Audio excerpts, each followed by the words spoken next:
Tobago, good morning. It is 6:17 a.m. Let me take this time to welcome you to Sunrise here on Tobago Updates Television.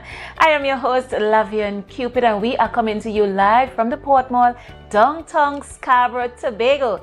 Today is Wednesday, the 24th of December 2025. Seeing a beautiful aerial view out there of our capital. Is that the logos in Port right there that I'm seeing? A beautiful, beautiful shot. Kudos goes out to our technical crew. It is indeed a pleasure to be seated here before you. It is Christmas Eve. Were you baking last night? Are you baking this morning? Are your curtains already ironed? Are you in a festive mood? I certainly hope you are, because I am. Despite everything happening around us, I am definitely in a festive mood and just grateful, thankful for today. This is the day that the Lord has made. Let us all rejoice and be glad in it. If you're OG and you're viewing us via Facebook, good morning and welcome. Definitely a pleasure having you. Thank you for choosing us. Or if you're viewing us on YouTube internationally, most of our diaspora view us via YouTube. Good morning, Merry Christmas. Or if you're also viewing us on Flow, AMPLIA, Digicel, welcome and thank you for choosing Sunrise. Thank you for waking up so early to be here with me. It's always a pleasure, and thank you for choosing Tobago Updates Television. It is Christmas Eve, so we have a nice, smooth, groovy type show for you this morning. You are definitely going to enjoy a much more softer conversation, something you could definitely listen to if you're in the kitchen still trying to cook your fruits down in some alcohol this morning because you forgot to soak it. If you're doing that and you hear my voice in the background, thank you so much for choosing us. But of course, as we jump into it, I always bring you updated to all things current affairs right here in Tobago, Trinidad and Tobago as a wider entity, regionally and internationally, with our morning brief. So we're jumping right into that.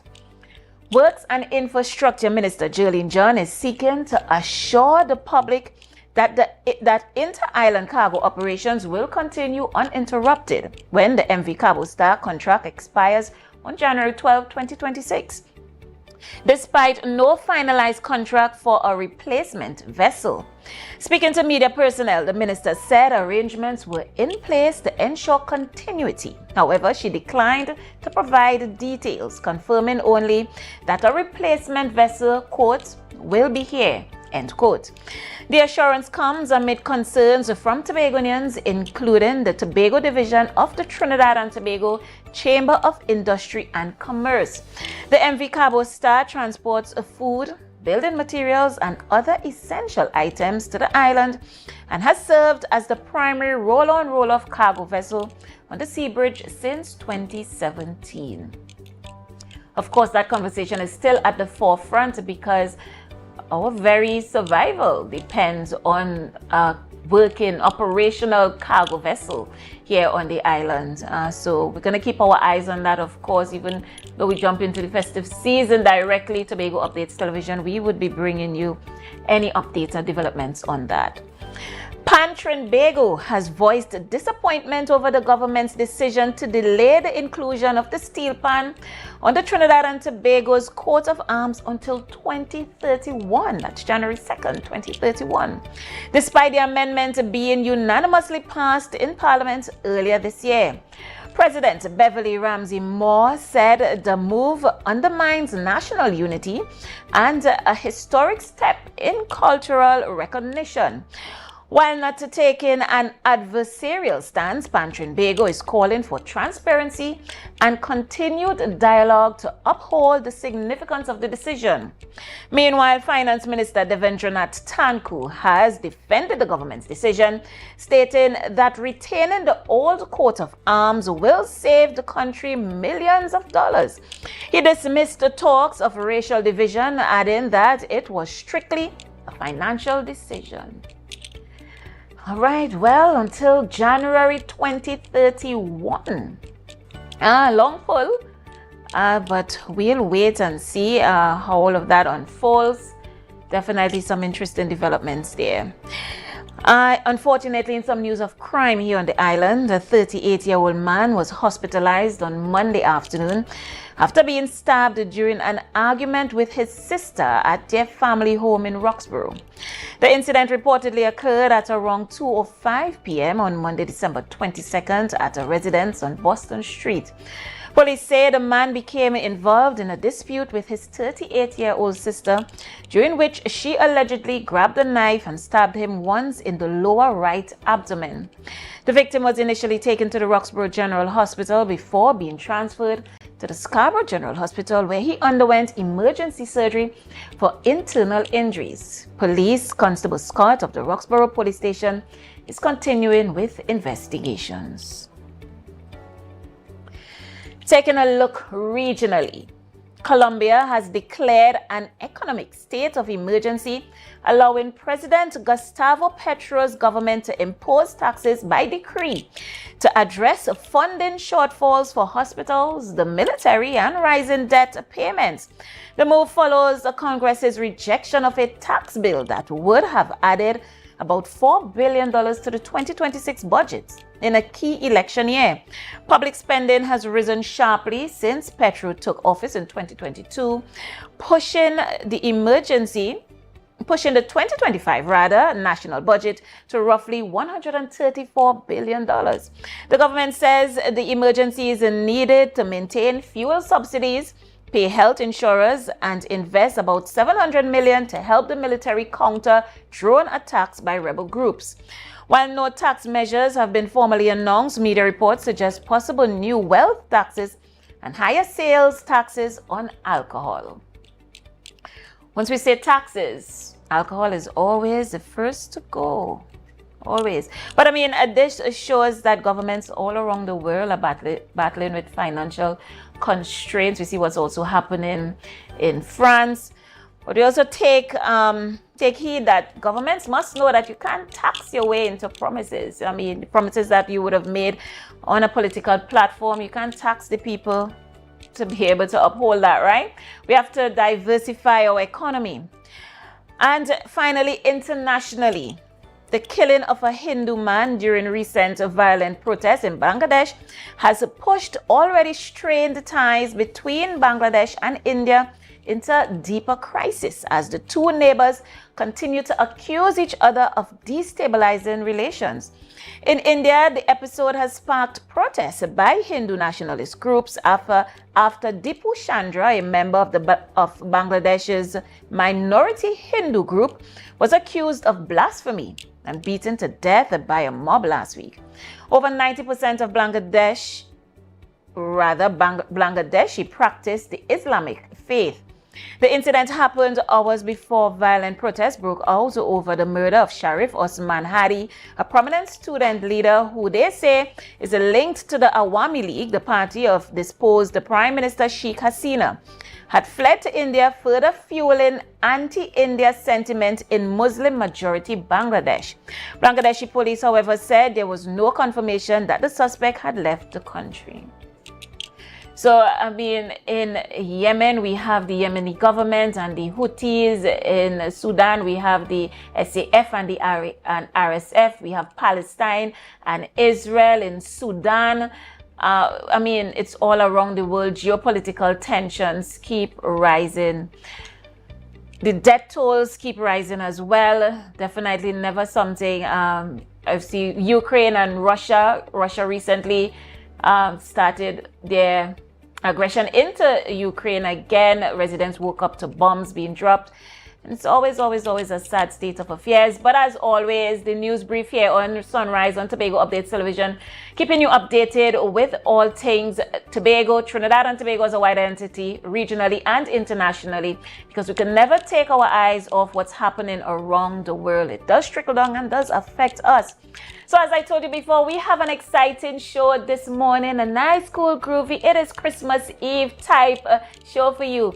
This morning we'll be speaking to former educator and Tobagonian stalwart, Mr. Hezekiah Wood, as we talk about the social fabric here on the island and what his Christmas wish for Tobago is today, and what he would love to see some of these adults, many adults right now that would have passed through his hands as an educator, and you know where we would have fallen short and where we need to go. But also we have some Christmas greetings. So In the meantime, as we go for a break, I want you to do me a favor and definitely share the live, but of course, enjoy the beautiful aerial view provided by our technical crew as you're baking that cake in the kitchen this morning. Thank you again for choosing us, and do me a favor, share the live, share the live, share the live. We'll be back.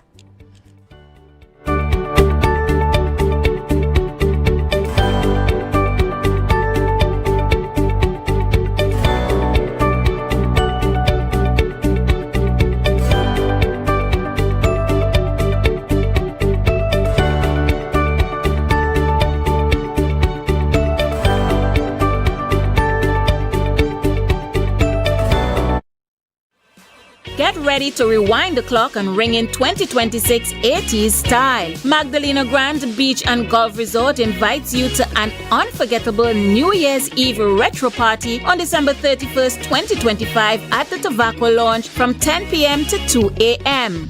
No babysitter? No problem. The kids' slumber party is on. Let the kids have their own night of fun while you dance the night away. All at the small cost of 100 TT per child. Early bird tickets are $450 single and $800 for couples. For further details, you can contact us at 868-660-8500 or email guest.service@magdalenagrand.com. Deltec Distributors Christmas Specials is here. Choose from our festive meat packages. Deltec Distributors Christmas Specials is here. Choose from our festive meat packages at unbeatable prices, perfect for your holiday feast. Hurry! Limited packages. Order now. Package 1, $4.99. 11 pounds of leg of Thai chicken, 5 pounds pork, 5 pounds turkey, 1 picnic ham, 1 1-liter pear jacks. Package 2, $4.99. 11 pounds leg of Thai chicken, 5 pounds pork, 5 pounds turkey cubes, 1 chicken ham, 1 1-liter pear jacks. Package 3, $600. 11 pounds leg of Thai chicken, 5 pounds pork, 5 pounds turkey wings, 1 whole turkey, 1 1-liter pear jack. Package 4, $535. 11 pounds leg of Thai chicken, 5 pounds pork, 5 pounds turkey wings, 3 pounds fish ham, 1 1-liter pear jacks for $359-5040 or $237-0102. Delivery available for just $20. Deltec Distributors, Main Road, Argyle, Tobago. This Christmas, Santa isn't the only one checking his list. At Lambo Credit Union, we're helping you give the gift that truly lasts. Introducing our Christmas Share Certificates. A gift of saving, a gift of security, a gift of love. Whether you're starting small or saving big, every share brings you closer to your dreams. Share Certificates starts as low as $100 up to $1,000 in share value. A Christmas Share Certificate isn't just a gift, it's a legacy, a promise, a head start for the ones you love. Give the gift of financial freedom this Christmas. Visit either branch of the Lambo Credit Union or call us at 639-5060 to learn more today. Lambo Credit Union, always here for you. Ho, ho, ho, ho! Merry Christmas! What's on your Christmas wish list? And can you do it with $75,000 at 0.75%? Bethel Credit Union is making your Christmas wishes come true with our 75 in 25 Christmas loan sale. Get up to $75,000 in loans at a special 0.75% interest rate as we celebrate 75 years of service, strength, and community. So, whether it's home upgrades, holiday travel, or treating the ones you love, we've got you covered. Bethel Credit Union, we see you and we're here for you. Find Ho, ho, ho! Merry Christmas, Trinidad and Tobago! Santa Claus is coming to Charon's at Lowlands Mall to stock up on all the goodies for good boys and girls. I'm checking my list, and Charon's has everything I need. Christmas decorations, curtains, toys, and so much more. And the best part? The best prices in town. So hurry down, folks. Visit Charon's today before the shelves are empty. Ho, ho, ho! Charon's at Lowlands Mall, where Christmas shopping starts.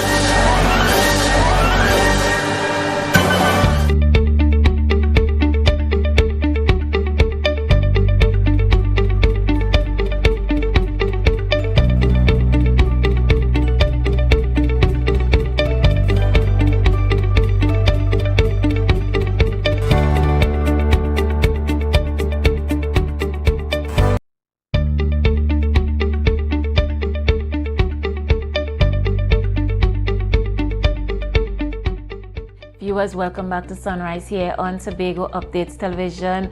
A really fantastic aerial shot of Scarborough.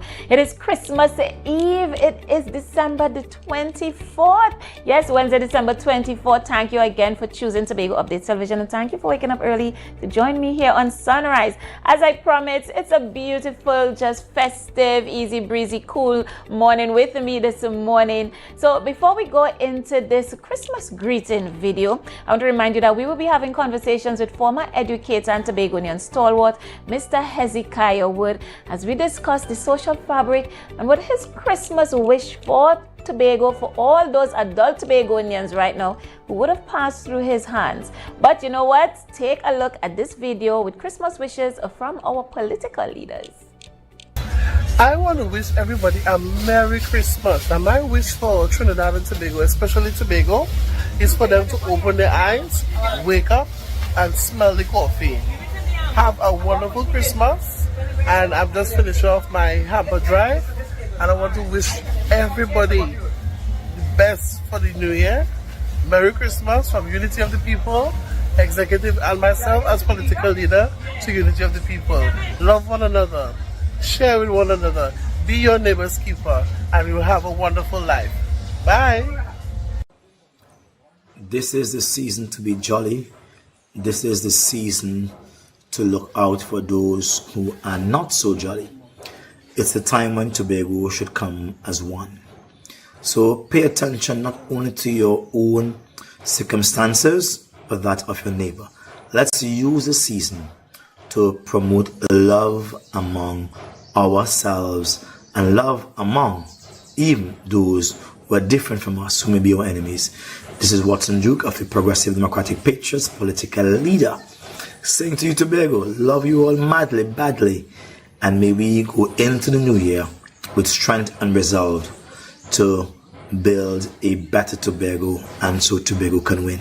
At Christmas, we are reminded that the true strength of a society is not found in excess, but in values, in family, faith, compassion, and hope. This has been a demanding year for many Tobagonians. Rising costs, economic uncertainty, and unanswered questions have placed real pressure on households across the island. Yet, even under strain, our people have stood firm.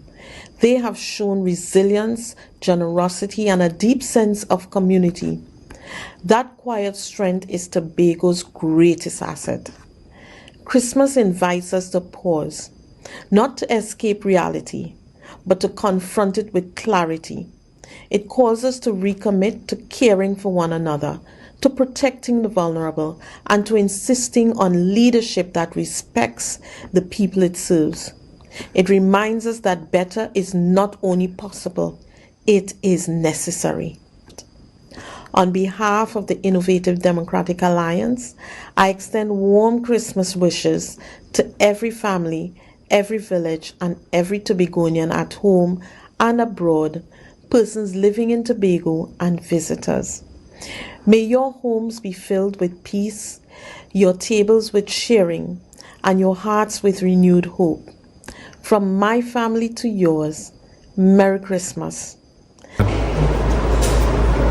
Let me take this opportunity to wish the people of Tobago Merry Christmas and a Happy New Year in advance. And I wish for this island that we come to a place of true love and true unity as one people, all 60,000 of us, as children of God. thank you to our political leaders here on the island. Just letting you know, viewers, that we did make attempts to get on to Chief Secretary Fali Augustine, but with his schedule, he was unable to send us that greeting. But you never know what happens here on Tobago Updates Television. We might get him on video call this morning to wish you guys a very Merry Christmas. And so, as promised, we speak to a former educator, Mr. Hezekiah Wood, with over 50 years of teaching right here on the island. Mr. Wood, good morning. Are you hearing me clearly? Yes, I'm hearing you clearly. Thank you so much for joining me this morning. You're welcome. Are you in a festive mood, sir? Very much so, but not the type of fit where you jump up and drink and so on. I am in a happy mood because this is a period to be happy. Amen. But no punching in your black cake.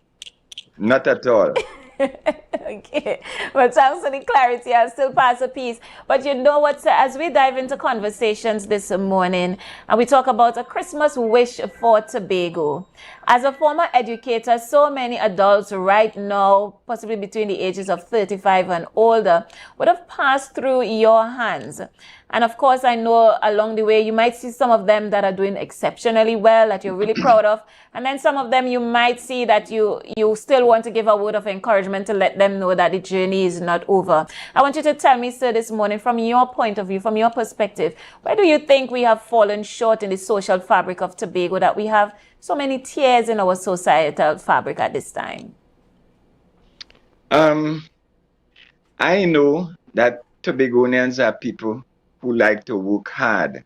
When I was a little boy coming up, we used to work hard, go to the garden, come back, prepare for school. After school in the evening, we had to go to the garden and so on. And everyone was working diligently for an honest day's pay. But as the years go by, we have lost that work ethic and we are not working as hard as we should so that our island would progress. I wish that we would come back to the time when everybody, each one of us, would do an honest day's work for an honest day's pay. Yeah, I understand that.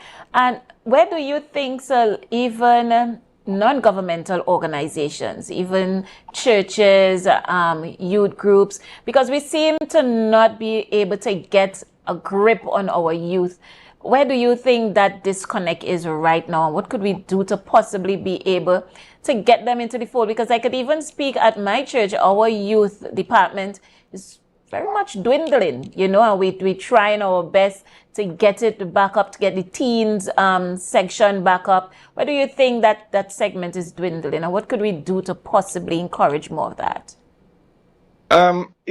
It seems to be happening in all the churches, and the order that we use, I think, initiate some changes. Now, in the past, children had to obey their parents to the utmost. They send you to school, you have to go and behave. They send you to church, whether you like it or not, you have to go, and so on. But the youth are becoming more independent now. They are thinking more. You see that they are exposed to a greater level of education. So we cannot employ the old method to inspire them. We have to communicate with them on their level and initiate activities that would encourage them to do what they should do and become better citizens. So that there are some activities that we have to dialogue with them and discuss matters that are interested to them and try to solve the issues that they have instead of dictating and sort of commanding them to do what we want. Yeah. And even as we speak about the family, I want to talk a bit about even divorce rates, single parent homes. But I mean, even in times like that, when you do have probably a separation, a divorce, or, you know, a mother and father situation that didn't work out, we still need parents to come together and what we term today as co-parenting, to come together and co-parent healthily for the greater good of the children. But even that, I think persons are so much at loggerheads that at loggerheads that you can't, they can't seem to find neutral ground. We seem to be a lot more bitter, a lot more hateful. And so my question to you this morning is, what do you think we could find a more source of peace, that we could find unity and see that it's the bigger picture is never us. There is a bigger picture that is Tobago, that is the children that we would have born. I think that we should initiate programs that would instill love to all of us. All right, because we stick too much to the old ways. When we have open discussions and trash out matters one-to-one, it works better. There's a saying that it takes a village to raise a child. I think we should bring back that. You know, everyone in the village should be interested in every child's development. And if parents should instill in their children that they should respect elderly people and obey their counsel once it is good and so on, and each one look out for the other, then I think we would be on the way to improving and to be successful. Let's all look out for one another, and let's all show interest in one another. And even as we talk a bit about even youth going astray and crime, you know, our young men, our young black men are always the most vulnerable. You know, I recently, while in the Mason Hall North Mariah district, doing some work for the station here on the more political side. But I had an interesting conversation with a young man who was just sitting at the side of the road. I think he told me he was 24. And he was explaining to me that he's never voted. And I took the time to explain to him, not from a political point of view, but that, you know, voting also shows leadership. And, you know, one day he's going to have to be married and lead a wife and children. And all of that is, you know, a part of leadership to lead a home. And he couldn't understand that, you know, he couldn't fathom that. That was not a thought that he would have had. And so if it is that we are fostering, unfortunately, more single parent homes with more single parent mothers, how could we, in your view, sir, be able to have men that are more upstanding, men that are willing to do community work, be able to help these young men know, you know, things as simple as that, and things as simple as not only just leadership, but responsibility and commitment and perseverance and persistent and consistent. How do you think that we could be able to bridge that gap to be able to grab our young black men back? I think that they need counseling and a conversation that would inspire them. Now, when we meet these young men on the road, some of them just sit idly by and they look for opportunities to make mischief. If you stand and you greet them and begin a conversation with them that that would inspire them. Now, normally when I go anywhere, whether in the grocery or when I go to Scarborough and so on, I meet young men, some of them that I taught in school, and I never pass them street. Some of them would talk to me first before I even see them, and I would say, how are you going? What you doing now for life and so on. And then based on what they said, I would say, well, you know, you can do better than that.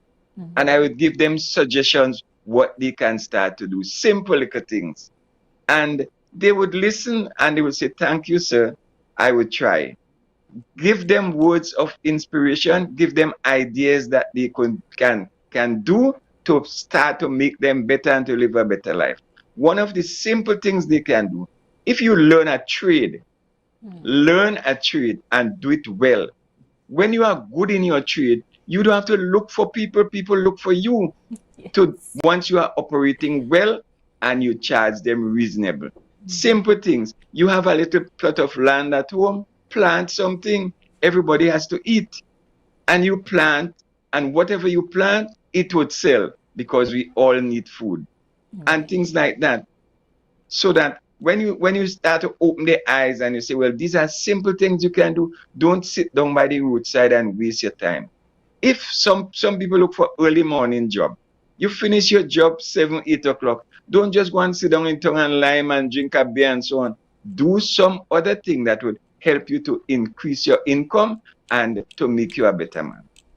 Right. And always give them words of encouragement. Have a good day. Make sure you behave yourself, obey the law, and be good to your friends and your neighbor.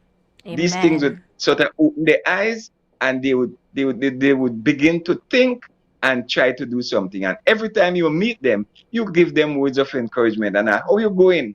You need any help? And they would say, well, sir, I need so and so and so. And if you can help, you help. Or you can put them onto somebody who can help them.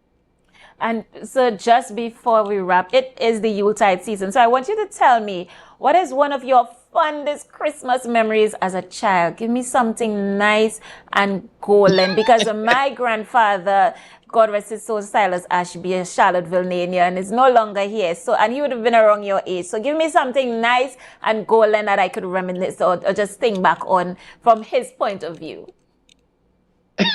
Well, I have so many nice things to say about Christmas. I would give you one or two of them. Now, coming up as a young boy, life was hard with us. I grew up from a poor family with my grandparents. And we used to look forward to Christmas, because Christmas is the time when you get goodies that you don't have during the year. The food, right? The chicken and those things were gold dust to us, because you didn't eat chicken unless car bunks sit down on the road during the year and so on. But at Christmas time, you get chicken, you get other meat, beef and goat and so on, and you get the ginger beer and all those things, and that you don't get normally during the year. So we should look forward to that. Nice food, and then the cake and the ginger beer, and even the soft drink, the solo and the juicy in those days. You're getting a whole solo for yourself Christmas Day and all that. We used to look forward to that. It was a happy season. And in addition to that, the nice singing, the parang and the kite flying and all those, you look forward to that. Nice. And building muscles from that wooden spoon beating that batter because you had to do your patterns. Oh yes. we had to bring the wood to go in the oven, bamboo. And we used to use fireside, the 3 stone. Some people don't know about that. 3 stones and you put the pot there. So we as boys, we had to gather the wood. As soon as school closed for December, we used to get plenty wood and pack it up under the kitchen, so that during that time we are free to enjoy ourselves. So parents have enough wood to cook the food and to enough bamboo and so on to bake the cake. And we used to look forward to that Christmas cake. Tell me about boiling the ham in that big old creeks pan. No, the ham we had those days was not the ham like we have now. It used to take a long time to cook. So you had to put it on this, we used to say petrol tin.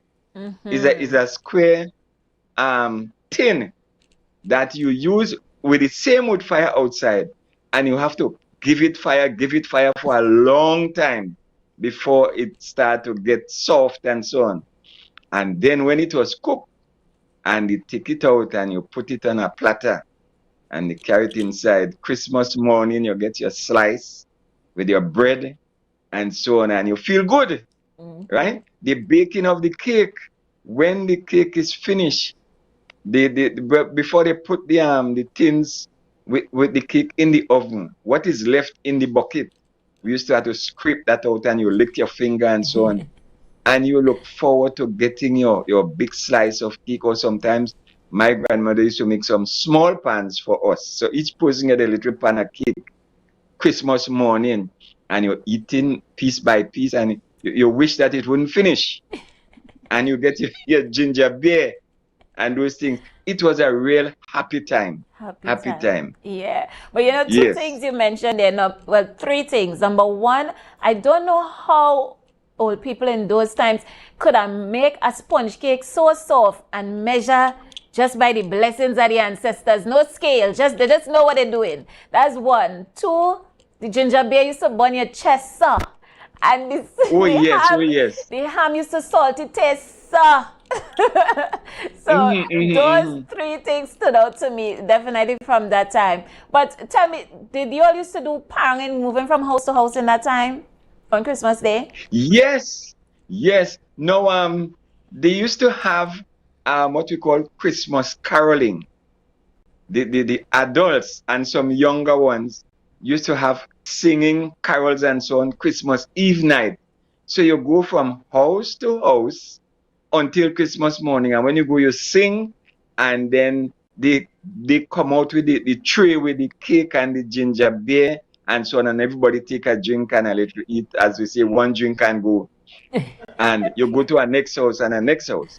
But during the day, from Christmas morning, you have some other men in the village with their quattro and the guitar and the shak, and they also would be singing up and down house to house.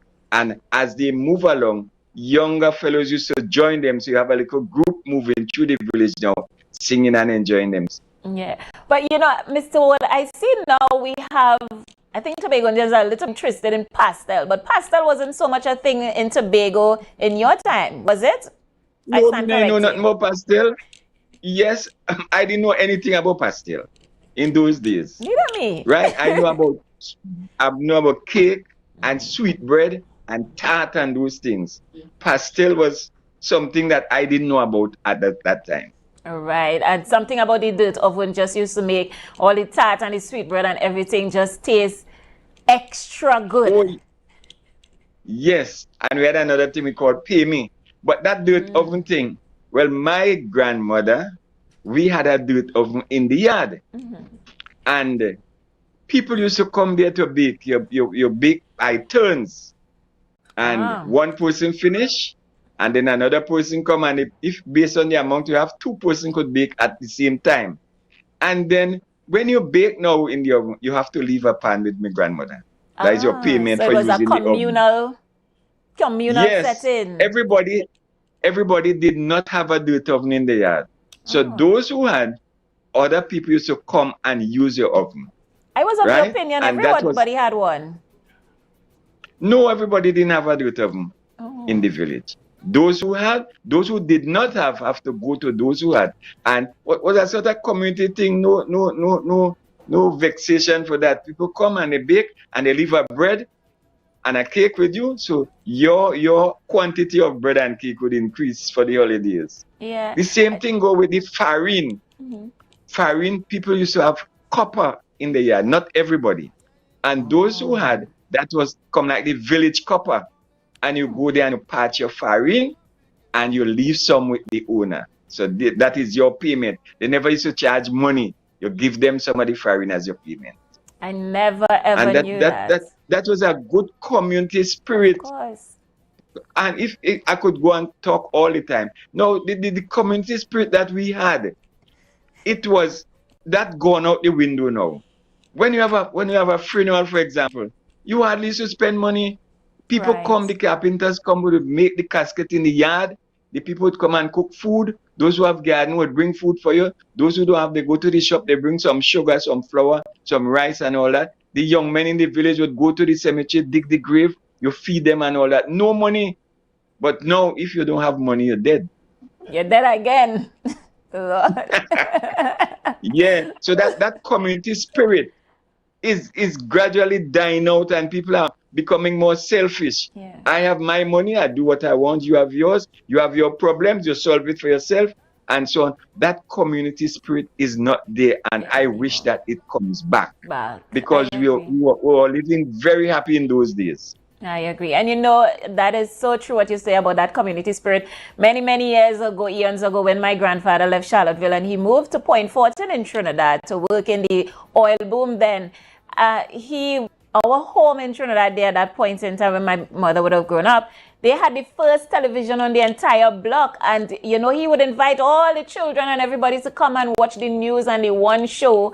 Everybody would gather on the step. And he took that with him to Trinidad, that same community spirit. So, indeed, not a lie at all. Definitely part of us here in Tobago. That is who we are at our very core. And I pray that that does come back. But you does know, come back. And mhm. you talk about television. When I grew up in my village, I grew up in Lekatu. People didn't have radio.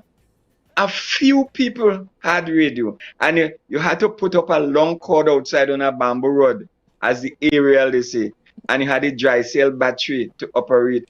And those of us who didn't have, when we were going to school, there was a lady who had her radio, and she was living next to the road. And you go and you pause a little while there to hear what is going on and so on. And there was another lady next to the school, the Franklin Methodist School, in Lekoto. She had a business place and she had a radio there. And we used to hustle back to school so that we'd have some time before school resume. You go by the shop corner and you listen to the songs, the calypso, the everything and so on. And you're enjoying that because you don't have that facility at home. Only a few people had radio. So whenever Now the news, everybody had everything. So whenever the news play on the radio, if they didn't hear it, but your neighbor that have a radio, she will let you know what happened. Yes, and then if you're living near to somebody who have the radio and they turn it up high, you in your yard listening, and you're getting. But that's like Wi-Fi. Yeah. That's like taking your neighbor Wi-Fi in this time. Mr. Wood, I want to wish you a very, very Merry Christmas. And I want to thank you so much for joining me this morning. You definitely did melt my heart with all those wonderful stories and your wonderful wishes for Tobago. I want to wish you and your beautiful family, that will include Ronald Wood, a very, very Merry Christmas. All right? And thank you so much. Right, the same to you. I want to wish you and yours a very Merry, Happy Christmas. Thank you, be sir. sober and be diligent. Help those who need help. And we must not only help people at Christmas time, we must let this Christmas thing go all through the year. The little things you do at Christmas, continue to do it all the year. Yes, amen. Right? Thank you and again. You talk about, my last point, you talk about Charlottesville. I have family in Charlottesville, and the Charlottesville people live very nice with one another up to now. Amen. So I wish that would come on, and may God continue to bless us and keep us, and let us love one another, and let Tobago be a place where we all look out for one another and help one another so that we will progress. Thank you, sir. All right. So, viewers, we were talking to former educator Hezekiah Wood, as we talk about his Christmas wish for Tobago.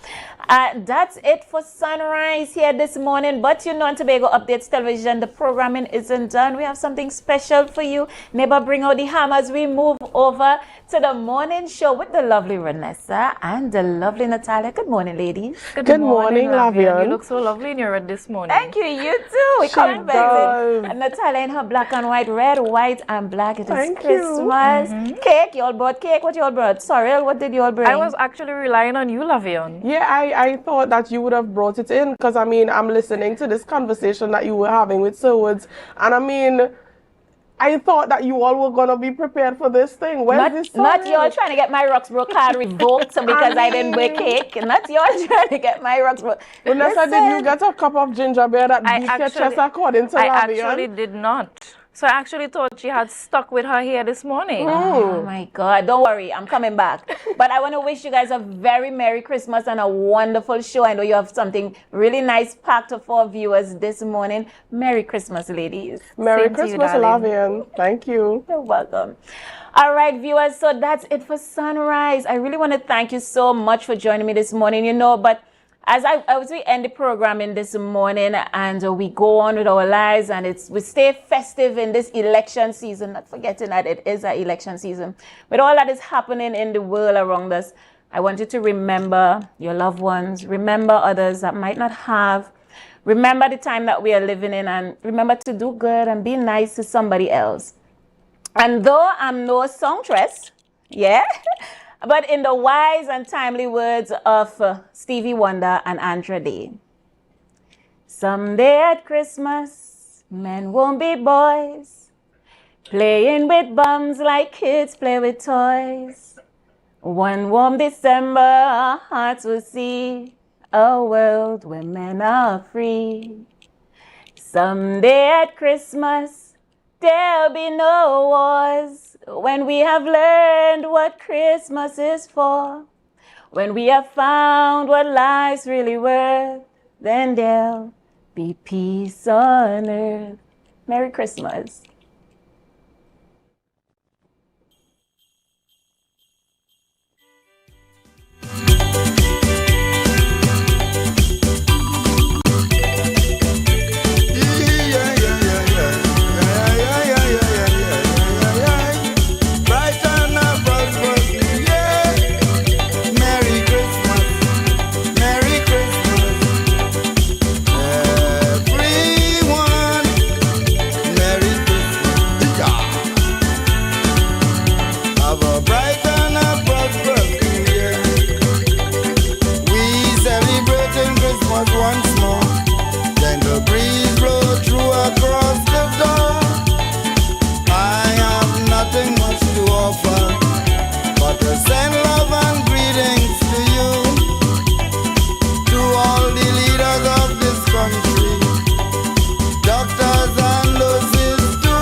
Welcome to Belgrove's Funeral Home, where we celebrate life's precious moments. From the moment you enter our doors, you're met with kindness and care. Our reception area is designed to be more than just a waiting room. It is a place of calm, thoughtfully created to ease the weight of grief. In our private conference room, conversations are guided by empathy. Here, our client experience coordinators sit beside you, not just across the table to help plan a service that truly reflects your loved one's story. Whether it's a traditional farewell or a personalized celebration of life, we take time to understand your wishes and offer thoughtful guidance. At the heart of our organization is a dedicated manager who ensures that everything runs smoothly, from the smallest detail to the final farewell. We understand that choosing a casket or a coffin is a deeply personal decision. In our selection room, we provide a calm, respectful environment where families can take their time and explore options that reflect their loved one's life, beliefs, and preference. Our spacious chapel is where memories are honored and lives are celebrated. Designed with serenity and warmth, it provides a welcoming space for families and friends to come together in reflection and remembrance. For families choosing cremation, we offer on-site professional cremation services in a setting that upholds dignity, peace, and confidentiality. Our crematorium offers a seamless and respectful alternative to traditional burial, giving families flexibility while maintaining the highest standard of care.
everybody planning for this Christmas season coming. I know everybody planning for this Christmas season we coming.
Welcome back to Youth Wednesdays on the Tobago Updates Morning Show.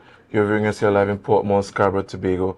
My name is Dwayne Nurse, and Feliz Navidad for those of you just joining us in this Yuletide season. Yes, we are smack center in the middle of your busy Christmas week. This is Christmas Eve, and yes, it's beginning to look a lot like Christmas. Everywhere you go, anywhere in the world you are, a special good morning to our ardent viewers. And for those of you joining us, viewing us on our varying platforms this morning, I'm also smack centered in the middle of two beautiful ladies who are here to bring you the Christmas cheer. Good morning to you guys.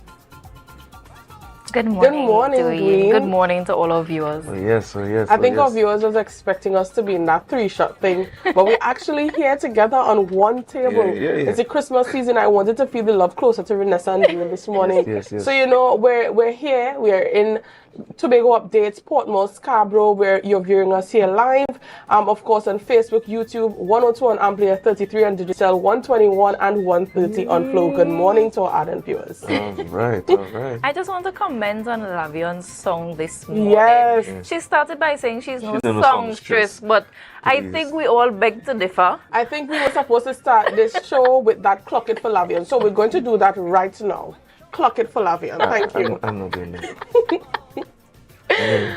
So are we Dwayne, going to you do were a song? supposed to join us. Are we going? No, I'm not doing that. Are we going to sing a song before we part ways this morning? Tomorrow's Christmas. I mean, I don't know if I would boss PTSC or PVR, but I saw we could do something before we go. Drink something before you go. Right. So we hearing that you have a little croak in the throat a little bit, right? So I think, you know, the morning show will help us to warm up. The sun is now coming up. The vocals are now warming. While we're speaking, Dwayne will clear his throat a few times so that we bring that lovely special to you at the end of the show. I agree, Natalia. Yes. I agree. So, you know, just before we go into the news for 90 seconds, quickly, what has your Christmas been looking like, guys? You know, my Christmas started last week, Monday. The reason I wasn't here last week is because I had to emergency fly out of the country, and I went to the epicenter of Christmas, I was at Manhattan in New York, and it was real vibes. My first time being in the cold in New York. I usually go for the summer, but everything that I imagined that Christmas would look like on those streets, they were and more. You have the Christmas trees, the Christmas carols in the streets. You have people shopping. You have the decorations, the coolness, it was just real vibes. You know, something that you can't miss. You know, so perhaps we could take this show there next year. You know, just put it in a plug for us three. But Dwayne, you know, I find it very strange that you didn't bring back any little tokens to me. Tomorrow's Christmas. It will be under your Christmas tree. Really? Yes. Dwayne, where is my Christmas tree located? I don't know. However, Santa Claus always know where you are. Right? So you are very Santa this year. I can't say. But you see, you traveled for Christmas, but you see, Tobago updates. We started our Christmas season hot on the jaw. We had an awesome pan piece this morning by Miss Larissa. I want to thank you so much for that pan piece, Gail. That sounded really, really good. And you know, we are in the joy of singing this morning and caroling. So you know, Lavian started us off. We moved into the pan, and hopefully we can warm our probably coming to the end of the show, we will do something, right? We will deliberate on it. But guys, we're gonna go straight over to news in 90 seconds with Miss Natalia Nancis. Thank you, Dwayne. Here is what is making you news in 90 seconds. Wednesday, December 24th, 2025. Works and Infrastructure Minister Jolene John has sought to assure the public that inter-island cargo operations will continue uninterrupted when the MV Cabo Star contract expires on January 12, 2026, despite no finalized contract for a replacement vessel. Speaking to media personnel, the minister said arrangements were in place to ensure continuity. However, she declined to provide details, confirming only that a replacement vessel will be here.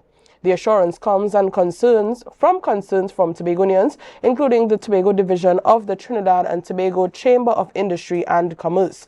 The MV Cabo Star transports food, building materials, and other essential items to the island and has served as the primary roll-on, roll-off cargo vessel on the seabridge since 2017.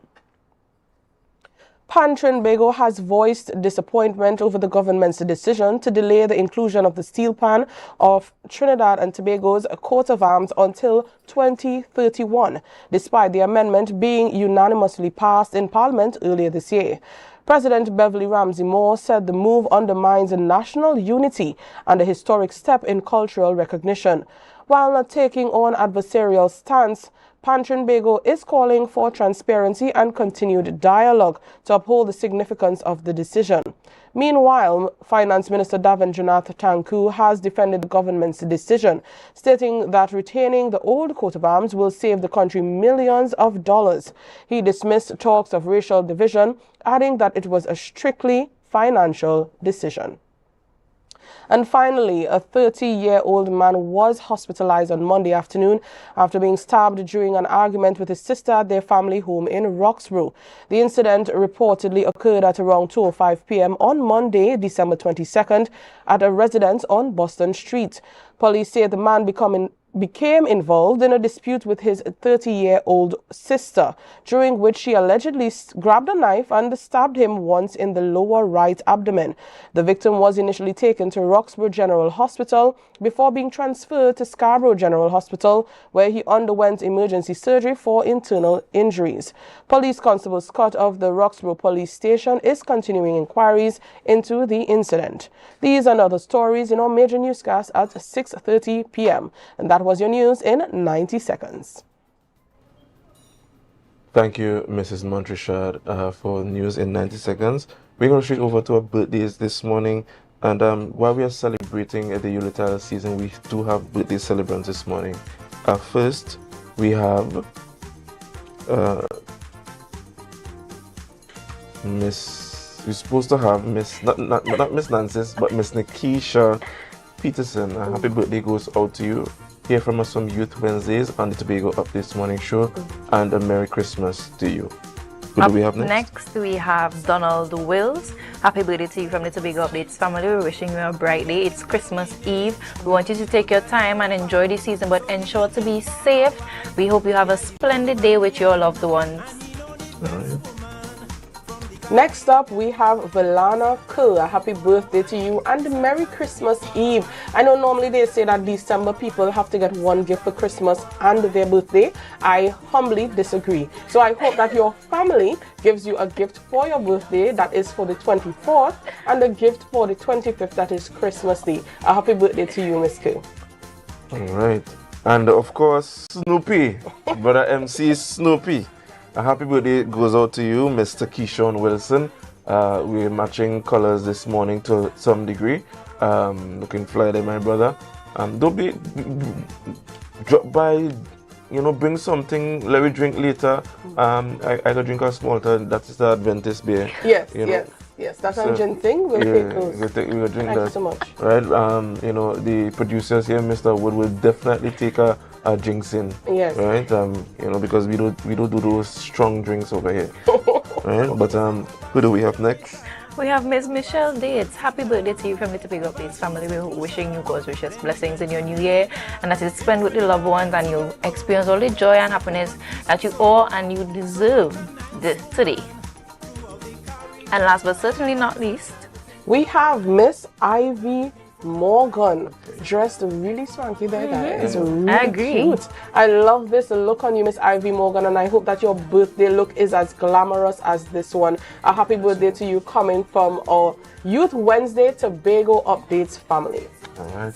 So, but however, for those of you who did not make it on our birthday list this morning and is celebrating your birthday, whether it be today, tomorrow, a couple of days from now, we still want to wish you a happy birthday and happy birthday in advance, and compliments of this season to you and your family.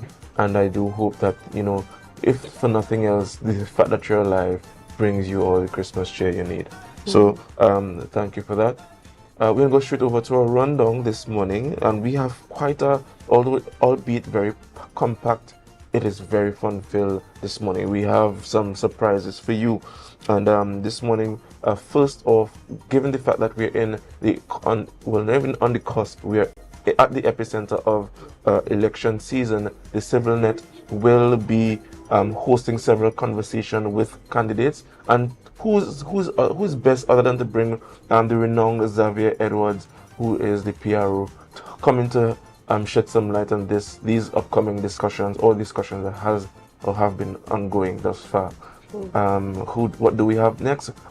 Listen, we have after the break, and we come back from that break, we have a segment with Miss Natalia, dairy ice cream. I don't know what they're going. I hope they're going to bring samples. I hope the ice cream cold and then run, because something else will run later on. Right, I have a lot of things to enjoy for this Christmas season, so I'm looking forward to have a palatable dairy ice cream segment. I was waiting to see if Dwayne would have gotten excited for that interview, because whenever food is coming onto Tobago Updates, Dwayne gets excited. Believe it or not, he's the most excited person. Yes. Well, you stay there and don't be excited, right? But your wait was not in vain. But last but certainly not least, we have a mixologist. We have a new mixologist on the market. Yeah, we have him on the market. He's new, and he chose Tobago Updates to debut his new craft. Yes. And this is none other. I tell you, we have a surprise. Right? Should we leave it for them to see? No, I think we should mention who it is. Okay, what we could tell them is that it's a very familiar face here on Tobago Updates. Yes. But we'll leave it as a surprise. We are in the season of surprises. So I agree with Dwayne. Let's leave it as a surprise for them to see. In the meantime, before you share the live, you can grab your cups. You can also try to guess in the chat who this new mixologist is, right? And perhaps Tobago Update may sponsor your sweetie. So that's it for a rundown for you this morning on the Youth Wednesdays on Tobago Updates morning show. Just remember to share the live, share the live, share the live.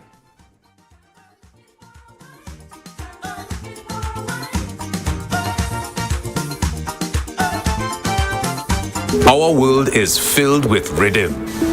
Rhythm that's unapologetic, infectious, timeless. Rhythm is commitment in action. It's how we show up for each other with unrelenting support that goes the distance.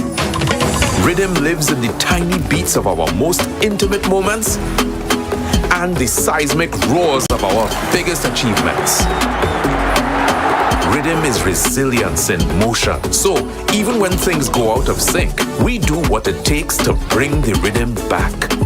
At Flow, we understand your rhythm because we live it. That's why we're dedicated to building a network as resilient as you, with a team of familiar faces working every day to keep you on beat. You're at the heart of everything we do, and our commitment is to keep your rhythm flowing, no matter what.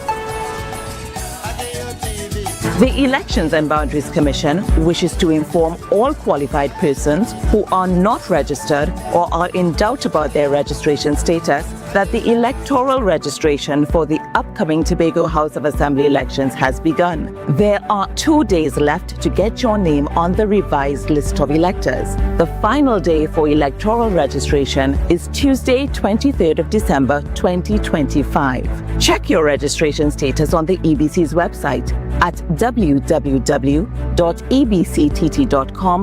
or visit your registration area office to ensure your correct name and address are on the preliminary list of electors.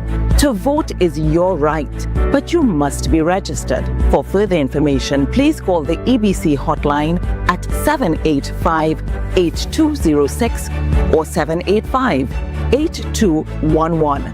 A message from the Elections and Boundaries Commission, your partners in democracy. It's Christmas time again, and if you're looking for somewhere to get all your Christmas decorations, you'll find the right place.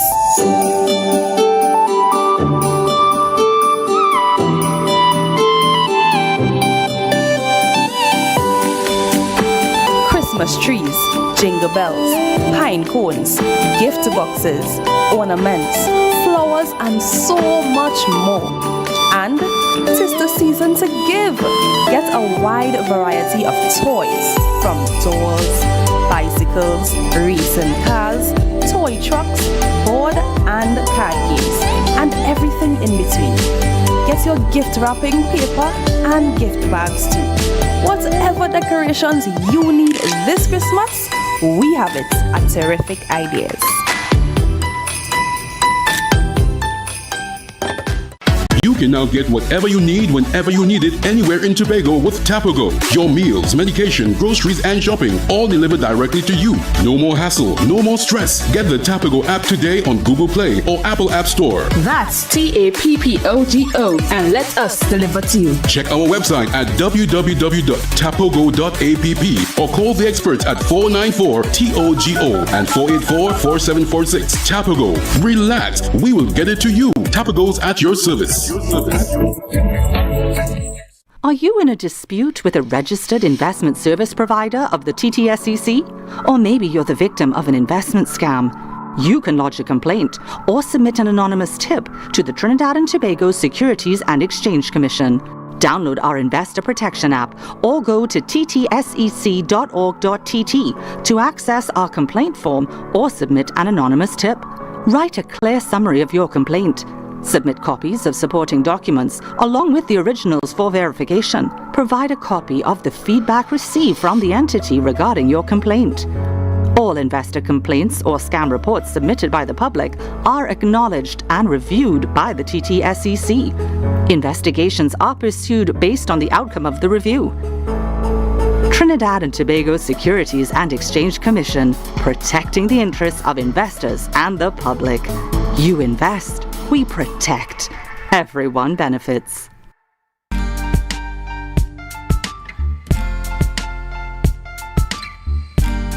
put a smile on your face when you're moving from place to place. Good morning, good morning, morning, good morning, morning.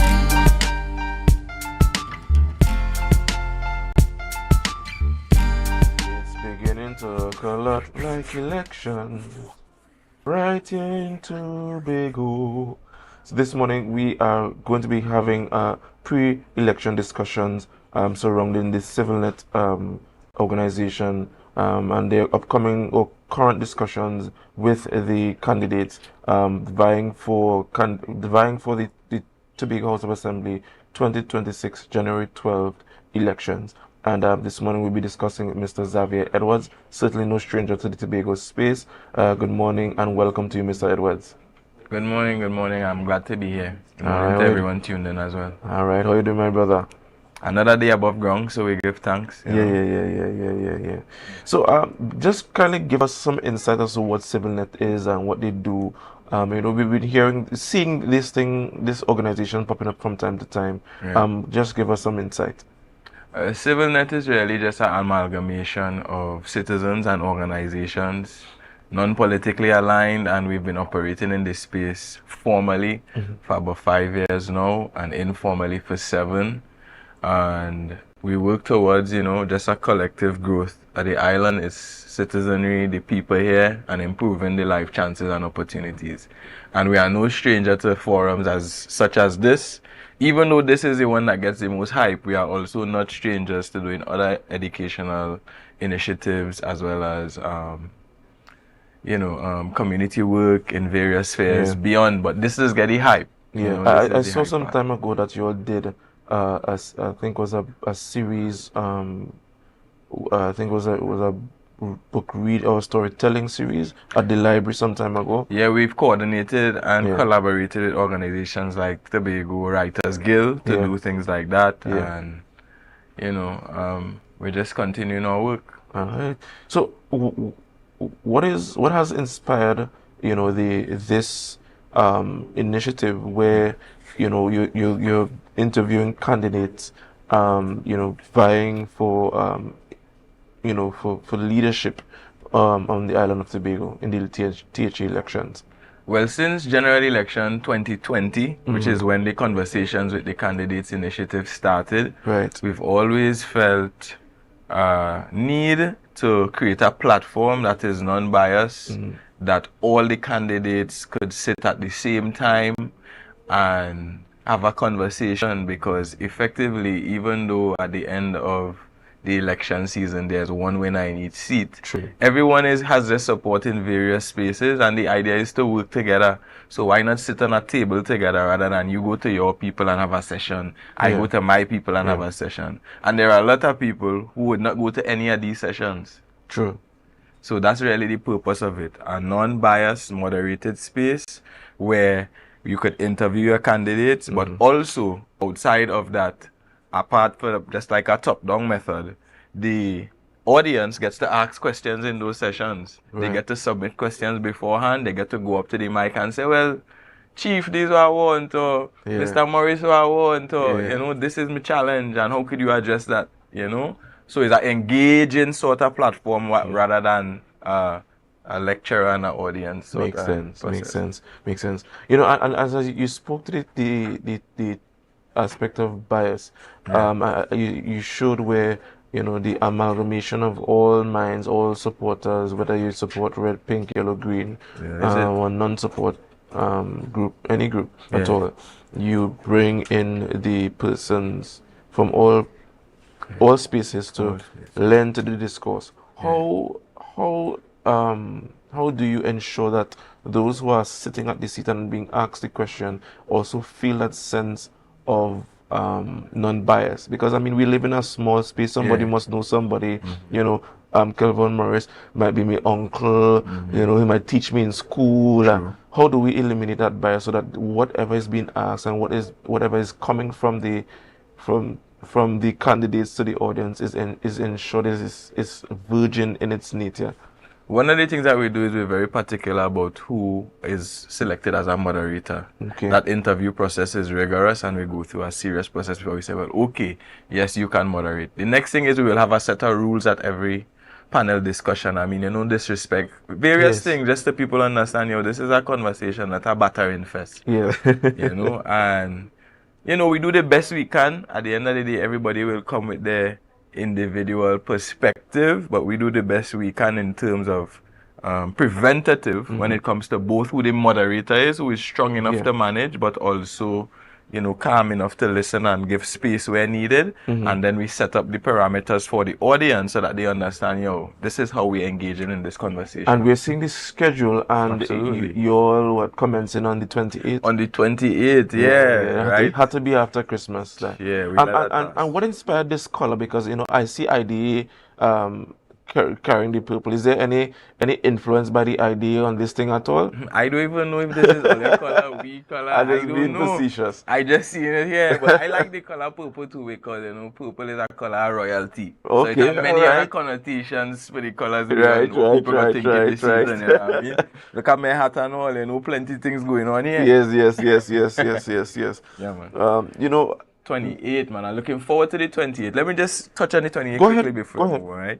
So the way we are doing these sessions is that you're going to have spin zones as well as 3 different constituencies, candidates present for every session because there's 15 seats here, right?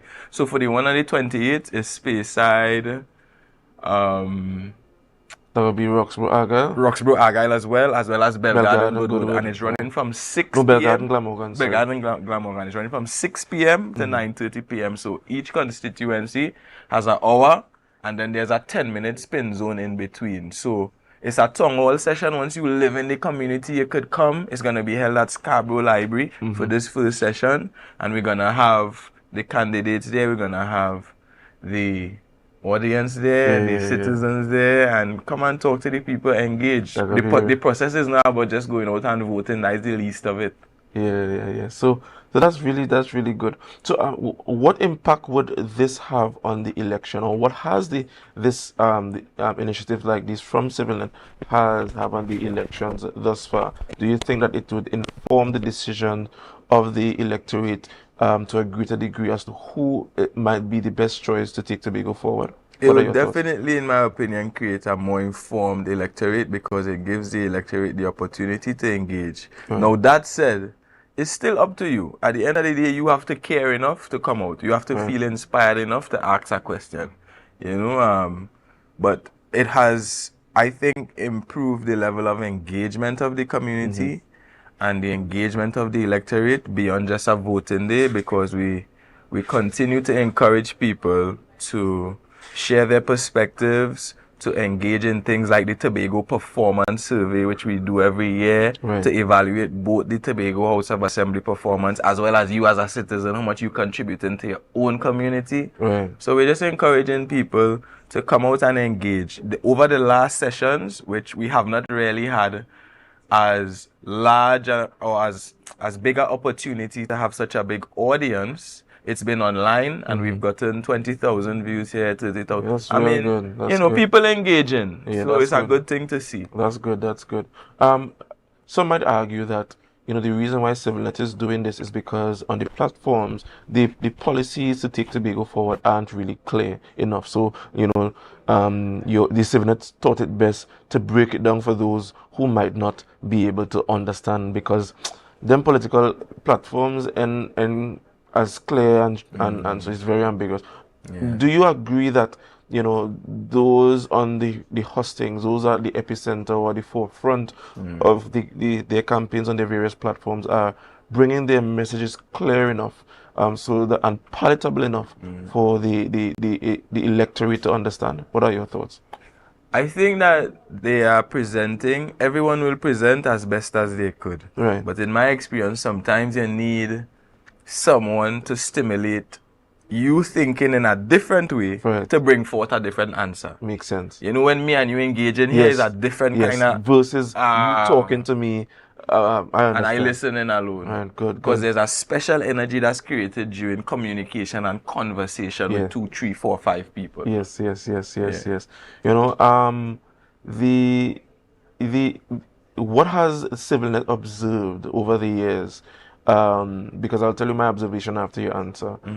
In terms of the electorate becoming more confident in who they support over the years, because you know sometimes in yesteryear, probably before our time, I don't know what your age is, but you hear people complain about, oh gosh, me can't support that party there, but me go vote for them on election day because me afraid this, me afraid that. You know, what has CivilNet observed in terms of the electorate becoming more confident in terms of who they support? I think people have always been vocal in Tobago to a degree in their vacuums. Okay. But vacuums, right, right. In terms of open support, especially with the dawn of things like Facebook, and also with the dawn of things like the illusion of government employment being your way out, in a sense meaning that people have to find ways and become creative. You know, that has challenged people to really speak their truth, because they know that nothing in a sense is really guaranteeing your future success. It's dependent on you. So in that resilience building now, that I have to figure out my logistics and thing, I think people have been more vocal. And that's been good to see. Yes, you know.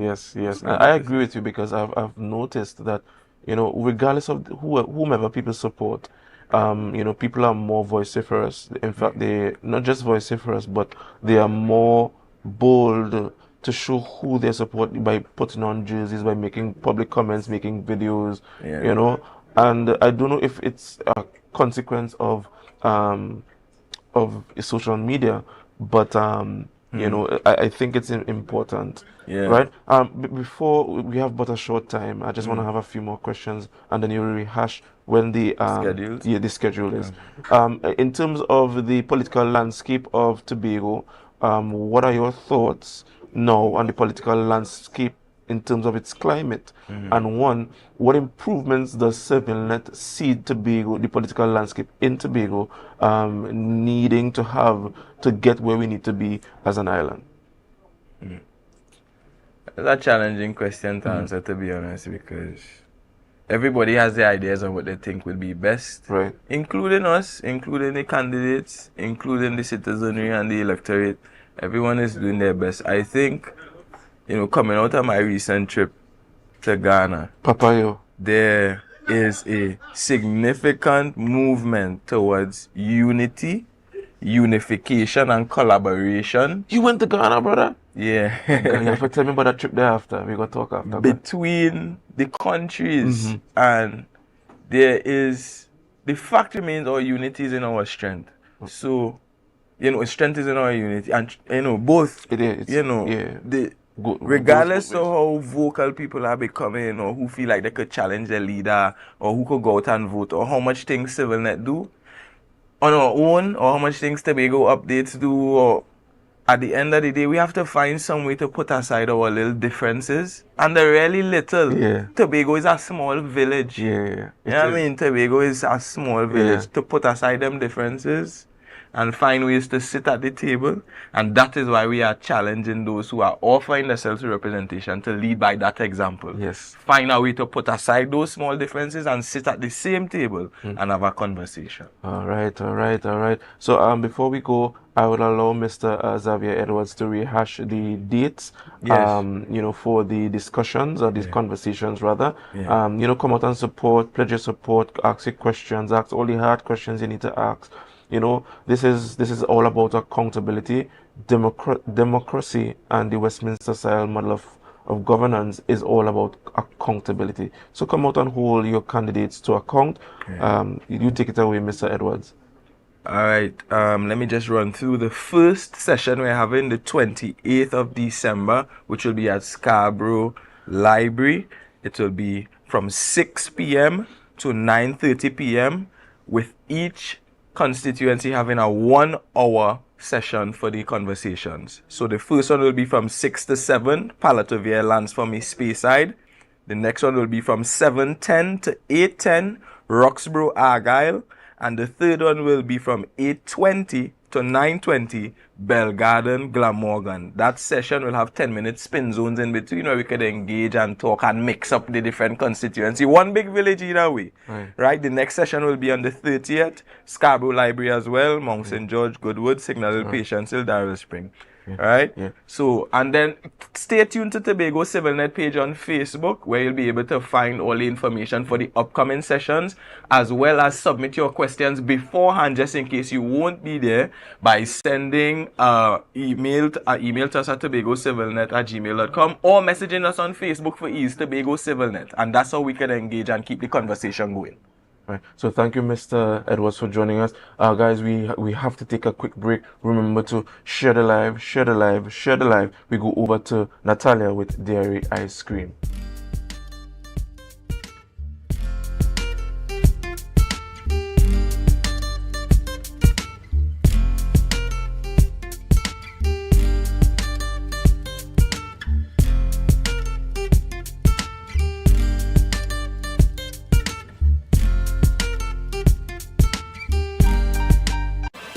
Get ready to rewind the clock and ring in 2026 80s style. Magdalena Grand Beach and Golf Resort invites you to an unforgettable New Year's Eve retro party on December 31st, 2025 at the Tobago Lounge from 10 p.m. to 2 a.m.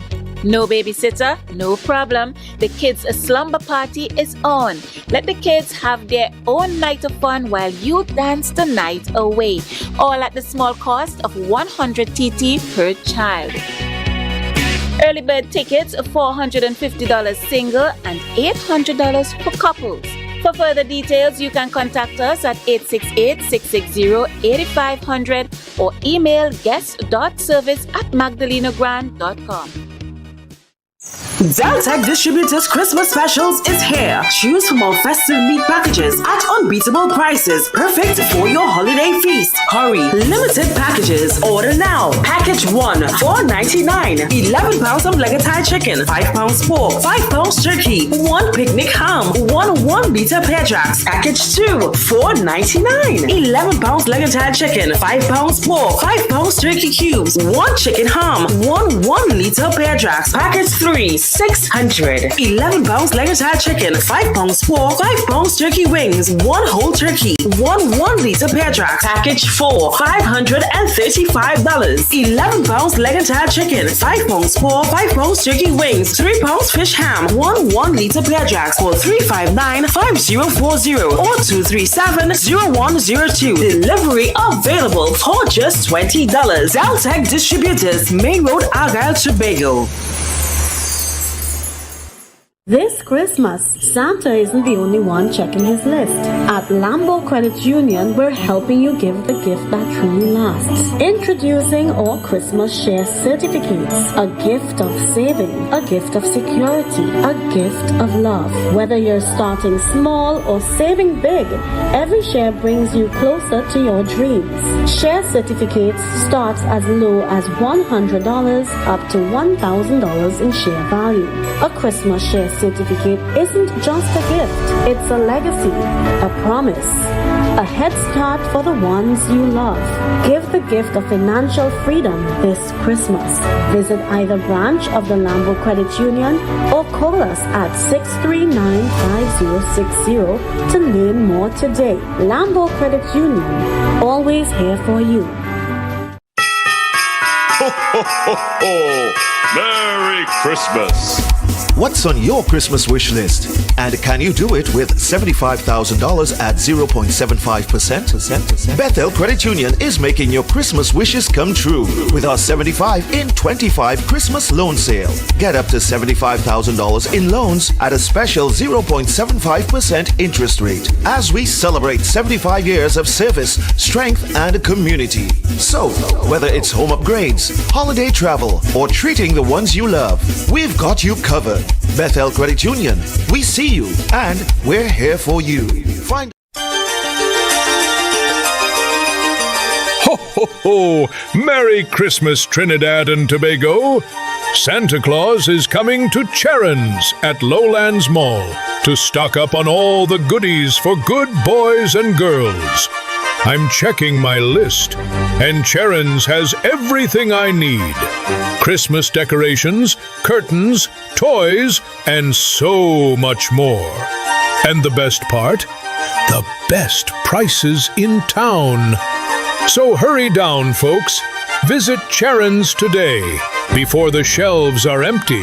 Ho, ho, ho! Charon's at Lowlands Mall, where Christmas shopping starts.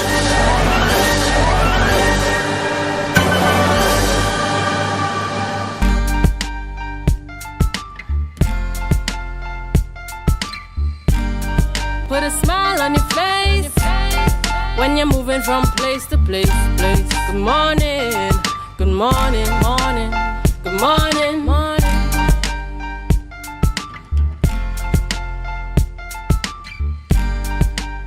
Welcome back. It's Youth Wednesdays, but it's with a spin this morning since it's Christmas Eve. We are here talking about all things food. As you can see in front of us, there is quite a layout sponsored by Colleen's Delight. But we're not here talking about Colleen's Delight. We're here to talk about Cherno's frozen desserts, and we are here with the owner of a dairy-free ice cream founded by Miss Cherna. You know, Renessa, I heard something that you mentioned there. We have Colleen's Delights, but we're talking about Cherno's frozen desserts right now. Who said dessert before the meal? I don't think anything is wrong with that. Nothing. You can have it before and you can have it after. Correct. Right, so we have with us Cherna. She is the CEO of Cherno's Frozen Delights. Of course, her name is Cherna, but the business is Cherno. Where did that name come from, Cherna? So Cherno is actually a home name, something that my uncle kind of used to call me growing up. So my mom and my dad just kind of picked up on it, and I was trying to figure out what is a name that isn't taken. Because when you're trying to find a social media handle, everybody and their mommy have the same thing, something. So I said, okay, that's my home name. Who else is going to have it? So that's kind of how Cherno, the name, actually came to be. Okay. So what inspired you to do dairy-free ice cream? I know there are a lot of individuals, when it comes to ice cream, they are lactose intolerant because of the dairy ingredient. Was that something that swayed you when you decided to start this business, or it was just something that you were always passionate about? I think I've always been passionate about making desserts, but what in particular made me do dairy-free is that I kind of had to look at the market and see what problem am I solving. Everybody has an ice cream business, so there are many ice cream businesses. Since I grew up, I have plenty ice cream. And I said, okay, how can I enter the market in a way that's different? I haven't seen much dairy-free ice cream businesses before. And so that's why Cherno's Frozen Desserts was created, to solve that problem for the minority group, because I grew up vegetarian. I know what it's like to be segregated, not having options. So that's why I made this business. Awesome. I found it very interesting because, you know, the ice cream, you know, the cream part is really where we look for the dairy. But apparently Cherna made it possible that we don't have to worry about the lactose agent in that. That serves for me as well. Thank you so much, You're most Cherna. welcome. So my question to you is, Yes. given that this is a dairy-free, I don't know if you want to give away the ingredient that makes it so creamy. Does it take away from the taste at all? Do we miss the milk? You don't miss anything. Literally this morning, a customer reached out to me and said, that is what we're talking about. And for me... No matter what, you're sure she's not for discount? No, she's not with no discount. She paid the full price. The thing what makes ice cream isn't just milk. It's kind of about the fat content, because there are different kinds of milk. There's almond, there's oats, coconut. My ice cream predominantly has coconut in it, as well as oats. There are different flavors that I have that carry different dominant, I guess, ingredients. And right now we actually have two flavors here, coconut and cookies in coconut. And it's my spin. That is what we're talking about. So it's basically my spin on a cookies and cream ice cream, because I feel like just because you're vegan, dairy-free, have sinus, eczema, whatever, prevents you from eating dairy, I don't feel like you should be punished for it, because ice cream should be enjoyed by everybody. And it is creamy. And let me tell you something. Sorry, yes. I'm leaving your segment. You go ahead. I know it's food, and you're the most excited person that you go ahead. You know, in terms of we're going to forget my question, boy. I mean, we'll circle back to Dwayne. Right? What I'm interested in hearing is, because you would have mentioned that we have today coconuts and cookies in coconut. But what other flavors could we look forward to from Cherno's? Well, I think something I'm really excited to do is a cheesecake flavor because yeah, I feel like once you hear dairy, once you hear cheesecake, it's dairy. How are you gonna make an ice cream, a strawberry cheesecake without the dairy? So that's something I'm working on for the new year. So look out for that. Give me questions and I'm not working. You bring it first. So first question is, I'm hearing nutrition and dietetics in this thing. Did you by chance dabble in that a little bit? I did do food and nutrition in school, in high school. So I think for me, you paid real good attention. I didn't know. I was just there for the food. That was one of my I was just there for the food. So for me, I feel like being a part of like food and nutrition is something that really helps me to understand, because ice cream really is a science, to be really honest. But I studied business, so to me it's kind of like food and nutrition. I have to thank my teachers for being able to teach me those things. So now I understand what makes ice cream that creaminess. My second question to you is, My second question to you is, there some companies that's been making some ice block, right? How have you mitigated it not being frozen milk, right? I understand. You understand what I'm saying? Yes, I do. So what are some of the techniques, if you care to share, to ensure that your ice cream has a good consistency? And before you answer, let me just let the viewers know I'm about to take from this table right now. While you answer the question about the ingredients, Renessa and I will start tasting those ingredients right now, because we do have sample cups. So let's prepare that while Shuna tells us about the ingredients that Dwayne so kindly asked about. So to begin, if I'm being really honest with you, what makes the ice cream not frozen milk is the different kinds of, I think, like stabilizers. So I use xanthan gum. It is vegan, and xanthan gum is one of those things that makes the ice cream actually creamy. You have to really start off with high quality products, because if you don't have a high quality ingredient, high quality products, the ice cream wouldn't really be ice cream. Beyond that, what makes ice cream very creamy is sugar. I'm not saying that I use a large amount of sugar, but sugar is one of those things that lowers the freezing point of ice cream. And those things really make the ice cream very creamy. Cookies and coconut is everybody's favorite. When I do pop-ups or anything like that, it sells out immediately. So let me know how it tastes. I'm looking at it and it looks very creamy from here. Now, I know we spoke about the frozen ice cream. And as soon as you put the spoon into the ice cream, it glides onto it. So what Shona is talking about is a proven fact. It's not a frozen block. The ice cream tastes delicious. What's this flavor? I know this is not velvet. So this is coconut velvet. So it actually is velvet. It glides very nicely onto the spoon. I had Häagen-Dazs you wanna try? Vanilla. No, baby. That is it. Thank you. I feel like you really should have to. I'm not telling you, I didn't get any of yours. That one is really good. For me, I think that once it is you eat ice cream and you don't say, yeah, boy, that, you ever taste something and say, yeah, that vegan, yeah, that dairy free. I don't want that. It tastes like it has milk in there. You're lying. It doesn't. Listen, there's no difference. When I was younger, and we lying, that used to be like, you're lying, you're lying. You're lying. Lying. No, this has milk in it, man. It's high quality ingredients. That is Definitely. 100%. I don't know if you all realize, but I've not spoken for some time. I've not spoken for some time, right? Because I was taken aback. Let's be real. You were expecting something to be missing in the taste. Yeah, but it tastes like ice. It is ice cream. Shona, I just want to congratulations on achieving this milestone. It benefits both yourself and me. Right. So price.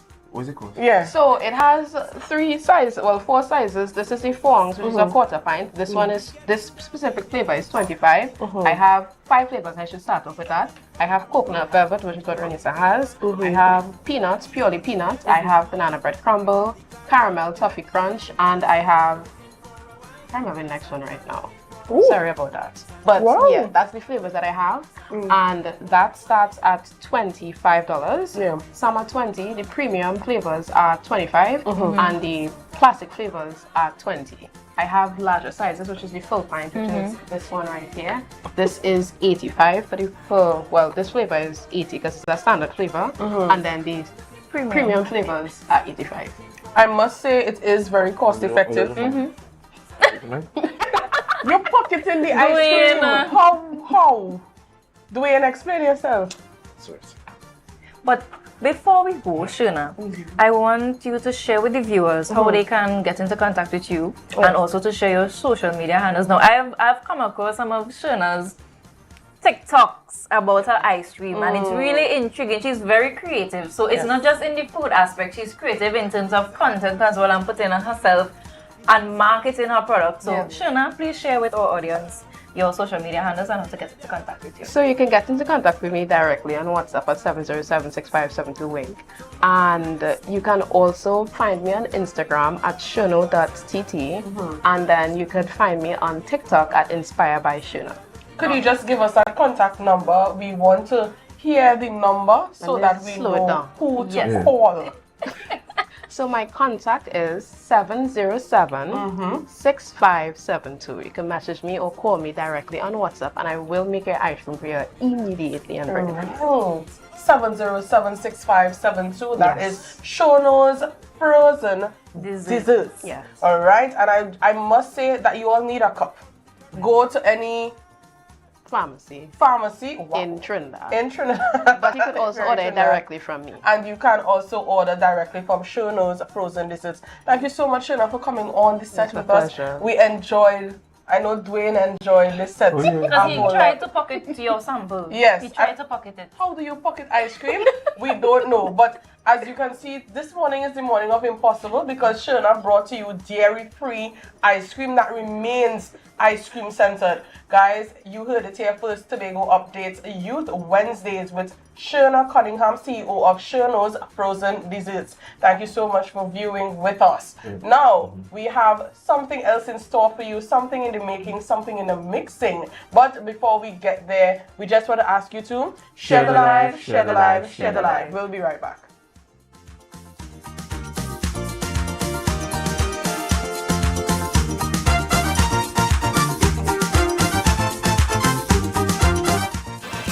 Get ready to rewind the clock and ring in 2026 80s style. Magdalena Grand Beach and Golf Resort invites you to an unforgettable New Year's Eve retro party on December 31st, 2025 at the Tobago Lounge from 10 p.m. to 2 a.m. No babysitter? No problem. The kids' slumber party is on. Let the kids have their own night of fun while you dance the night away. All at the small cost of 100 TT per child. Early bird tickets $450 single and $800 for couples. For further details, you can contact us at 868-660-8500 or email guest.service@magdalenagrand.com. Deltec Distributors Christmas Specials is here. Choose from our festive meat packages at unbeatable prices, perfect for your holiday feast. Hurry, limited packages. Order now. Package 1, $4.99. 11 pounds of leg-of-thigh chicken, 5 pounds pork, 5 pounds turkey, 1 picnic ham, 1 liter pear jacks. Package 2, $4.99. 11 pounds leg-of-thigh chicken, 5 pounds pork, 5 pounds turkey cubes, 1 chicken ham, 1 liter pear jacks. Package 3, $600. 11 pounds leg-of-thigh chicken, 5 pounds pork, 5 pounds turkey wings, 1 whole turkey, 1 liter pear jack. Package 4, $535. 11 pounds leg-of-thigh chicken, 5 pounds pork, 5 pounds turkey wings, 3 pounds fish ham, 1 liter pear jacks for $359-5040 or $237-0102. Delivery available for just $20. Deltec Distributors, Main Road, Argyle, Tobago.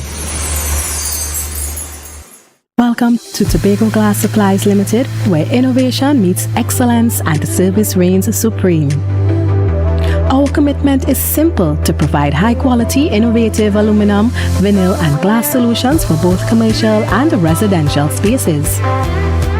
At TGSL, we don't just meet needs, we exceed expectations. Our range includes the finest aluminum cladding options, setting new standards in durability and style. Driven by our passion to elevate, we aim to be the leading supplier in the Caribbean market while retaining our identity as a family-owned business. Because at Tobago Glass Supplies Limited, it's not just about products. It's about relationships. It's about you. Innovation, quality, service. That's Tobago Glass Supplies Limited.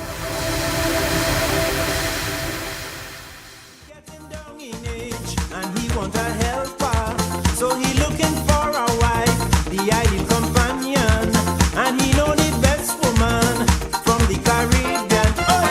Santa looking for a wife, Santa looking for a wife. Santa Welcome back to you to the legal updates morning show. Sorry guys, the ice cream was in the system still is trickling down. This morning the new debut of the mixologist that we had for you this morning is none other than Akinla Beholder.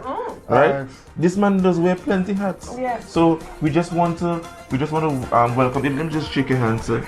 Right? You know, it's a strong by strong. Let me shake everybody's hand.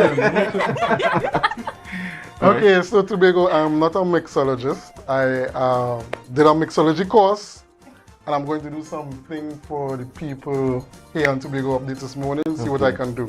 So first off, I want to get some ice. We're going to start off with non-alcoholic first, because there are some people in here, they're not they're not about that life anymore, right? So we're going to start off with some non-alcoholic. We're going to make something called a Shirley Temple, okay? Now, you know, last week we had a mixologist on sex. And I remember me and Akinlabi and I were hosting. Right. And I remember him mentioning that she was his tutor. So yes. When I saw this morning that there was this segment with Akinlabi going to be the mixologist, I was very excited. Because now we're going to see all that Akinlabi has learned in that course. And we're going to have an opportunity to sample. Okay, so what I'm going to do here now, I'm going to put 2 parts of the jigger. This is called a jigger. Okay. 2 parts of the larger end in orange juice. Now, holding that jigger and mixing is something that you have to practice over time because you're doing it in your hand that is not so dominant. So I'm not doing it to the proper. Thank you very much. To the proper practices, because I think I'm supposed to have it in my dominant hand and pour it into the dominant hand, but I will not do that today. And then I'm going to add 2 parts of this Sprite. You know, we're keeping it non-alcoholic, this one. Don't worry, for those who, you know, like the liquors, we'll do some special for you afterwards. And we have 1 tablespoon of grenadine syrup. Well, I have no tablespoon here. It's from Grenada? No. No, it's... I have no idea. Don't ask me why they call it grenadine. I just know it's sweet. Right? And then we mix. Now, normally I had a strainer here, but the strainer, as you can see, it's missing a spring here that allows you to strain properly. So I have to try and work a little magic here with this. Alright, so y'all wish me luck. I don't think you need it to know you're good. Shake it one more time. You have this, you have this, you have this. Wish me luck. Alright. Now, cherries. Y'all want cherries on this? Or no? Yes. Alright, so I'm making 1 per person, eh? As in, 1 person will get this one person will get the other, and the next person will get the next. Right, because I don't think we have time for me to make 3 of each. Mr. Producer, we have time for me to make 3 of each? 1 of each. Okay, good. So we have here, let me put on 2 cherries. You like cherries, Natalia? Of course we do. Okay. Especially in drinks mixed by mixologist Akinlabi. Here you go. 1 sip for them. Alright, if you don't want to share sips, go ahead. Well, let's go and have this one. Well, the other 2 are alcohol, you know. So, if you all want, I have some extra left here. Yeah, sure you don't want to taste it? Yeah. That's okay. Akinlabi catered for 2. Now, Natalia, I know you told me you were interested in diving into the food, but I haven't seen you pick up a plate yet. I'm trying my best to ensure that my food is all together. So when I get my drink, I'll dish out the plate of food. I promise. Well, I don't have much of the Right now, Dwayne is the quietest person on set because he just... She just wait until the camera come off and then so she going to two plates. I mean, Dwayne, be our friend. Here you go. This is all that's left. So I don't know. Okay. That's okay. That's okay. Dwayne thief your drink. Dwayne stole your drink. According to a famous artist, fake it till we make it. This cup is full, and I think it's full, and it's full. It's half full. All right. So the next drink we have up is called. Just help me with your drain, boy. Yeah, boy. This thing sliding. You can't have the mixologist thing sliding at all. Vanessa, Akinlabi really brought the flavors together. I mean, the cherry is there, but the drink in itself is something.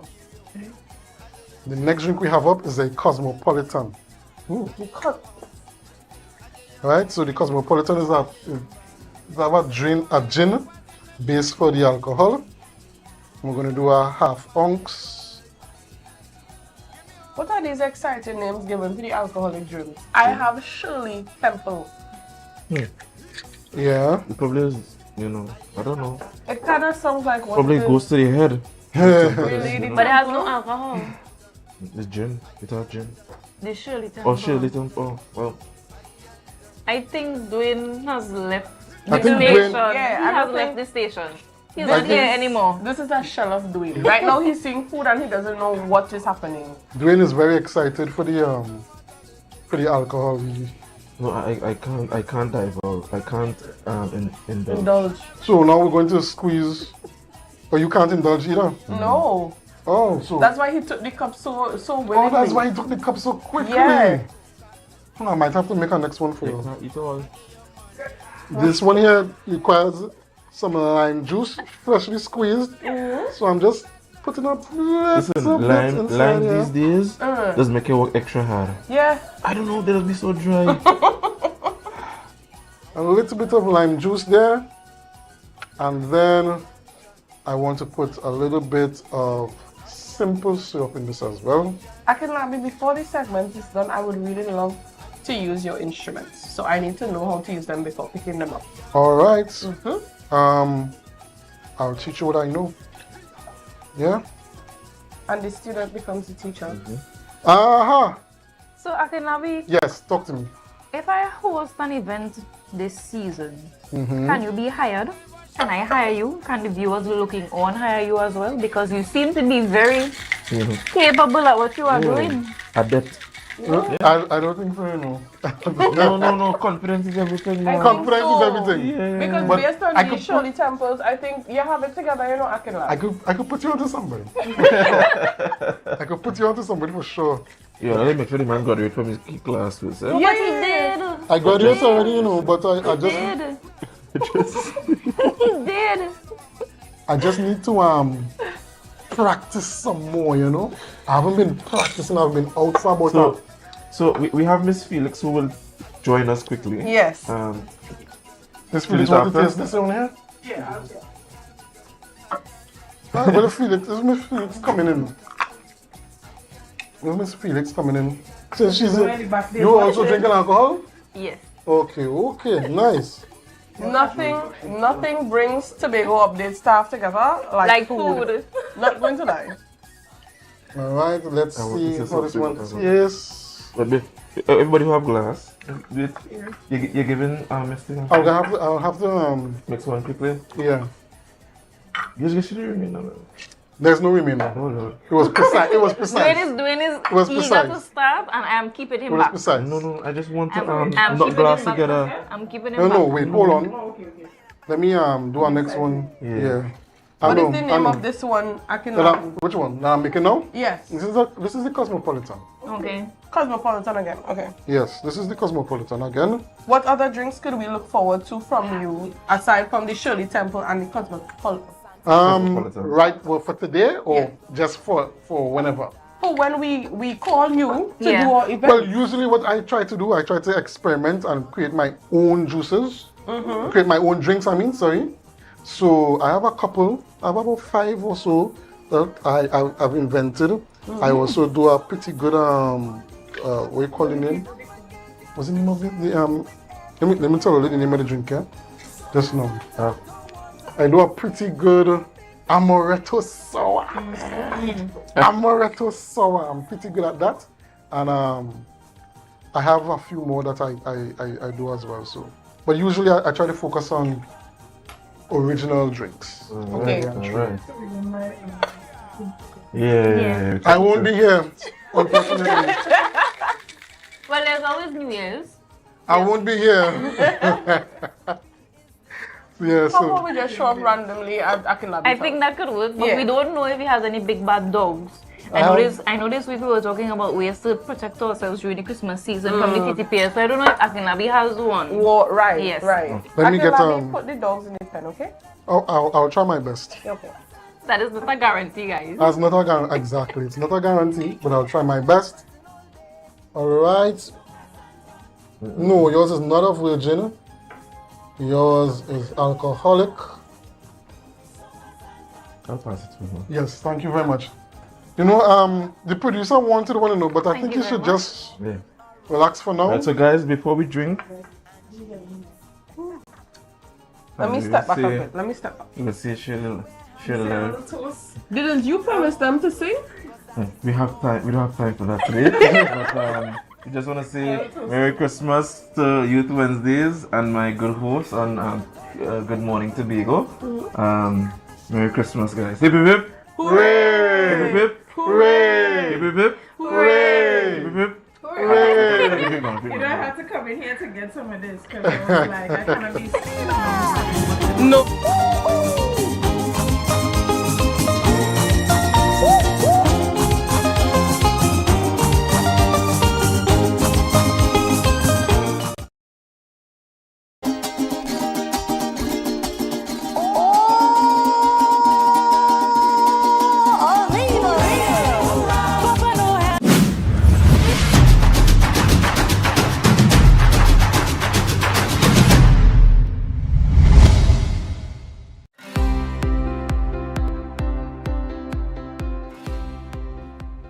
World AIDS Day has been recognized since 1988, and over the years it has grown into a meaningful global tradition. It brings together governments, health workers, advocates, families, youths, everyone, because the fight against HIV is something we all share responsibility for. So, World AIDS Day is important because we need to continually remember that we are still dealing with HIV and AIDS in Trinidad and specifically in Tobago. This is an opportunity for us to continue the discussion. This is an opportunity to remind the population that, you know, we have these STIs that are running around. If we are not safe, we will not be healthy. So I appreciate this opportunity, and I particularly appreciate the fact that we are focusing on the young people for this World AIDS Day, because that is what is really needed to change the culture that's required. My experience was eccentric to say the very least. Our teacher, she worked wonderfully, even with disruptions into the class. She worked with them instead of circling around them or going over them. She made them part of the lesson and made the learning experience beautiful. I hope that it serves to actually better educate the people, to get rid of the old people stigma that we got from our parents, grandparents, and thus forth. I hope that we can live a truer life with this knowledge and use this as a template to go forward for other problems that we may have. I am white and I represent Hope. Hope says your diagnosis is not your destiny, and today we stand on that truth, and we aim to change at least one mindset every time we speak. Empathy reminds us they are living with HIV, not dying from it. Boy, see monster. Boy. When me know AIDS make everybody dead up, and you know transfer it to me. So tell me, where you really learn this ignorance to go and tell him you cannot give someone HIV by just touching them? So your friend running off and talking about that is not true. What we were trying to discuss was the dissatisfaction with moral ed in the high schools, because we feel like they're not teaching enough, especially when it comes to preventing stigma against certain groups of people. Peer training programs are programs that have always worked because you need people who are similar to design what the message should be and to share those messages to their counterparts. And that is in essence what peer training is. So having these individuals who are part of these, these technical vocational schools be the ones to get the correct information is really a good step to ensure that they pass that information on to the people who they are closest with. We each need to do our part. We each need to ensure that our health is comprehensive. That includes our mental health, that includes our physical health, that includes our emotional health, and our sexual health is critical to that. So don't forget it. It's not a taboo thing to talk about. It's not a taboo thing to actively work on. And yeah, I think we could do it. Choose your choices wisely still, but at the end of the day, don't regret a single one of them. Because you are tomorrow.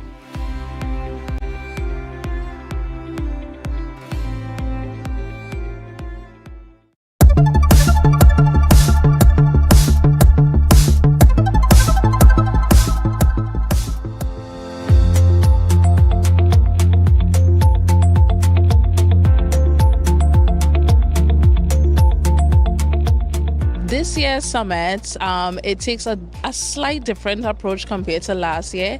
Based on the persons who had came, the students who had came, we felt that we should have a section focused for the students because that is where the agri-technology would start from, where the innovators are. So this year we take our focus on the students as well as we incorporated different persons within the country of Trinidad and Tobago. And we got exhibitors from right here on this island who are invested in innovation and agriculture and technology. Produce Tobago is an online multi-vendor marketplace website which facilitates buying and selling along the agricultural value chain. So if you are selling agricultural inputs like fertilizer or seedlings, you can sell on the website. If you're an agro-processor, you could also sell your pepper sauces, your nuts, that sort of stuff on the website. Even if you provide agricultural services, as it says, it's agricultural technology, and I think that this is innovative in and of itself to bridge gaps in the agricultural landscape. So I felt like it was important to bring it to the people of Tobago. I help companies, farmers, food processors, anywhere along the value chain, build and implement their food safety and quality management systems, as well as an educator, because that's where it starts. I think that it is important because it helps you not only be current and up to date, but with so many changes happening in the climate, it's important to leverage technology so that you don't be at a loss. Why not use the technology that we have available to us? Don't be afraid of it, to empower your operations so that you can be more efficient, effective, and profitable in the long run. Well, I'm here at the summit today to learn more about agriculture and to know how far agriculture can get. So normally I might think, well, agriculture is hard work, you had to labor, but coming to the summit teach me that how, well, agriculture is getting easier. It's indeed a pleasure to be here today at the summit. On one hand, we're here to learn and grow as well, because with education, it's a thing that you keep learning as you go on. At the same time, we're also here to provide information on the impacts of forestry and the relevant information to stakeholders who will be here today.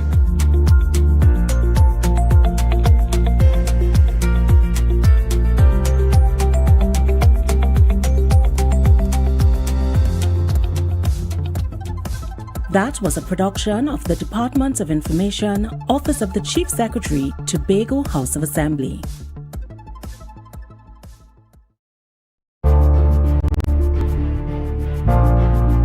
You're viewing Tobago Updates Television, your exclusive gateway to Tobago, broadcasting the beauty of this island paradise to the world.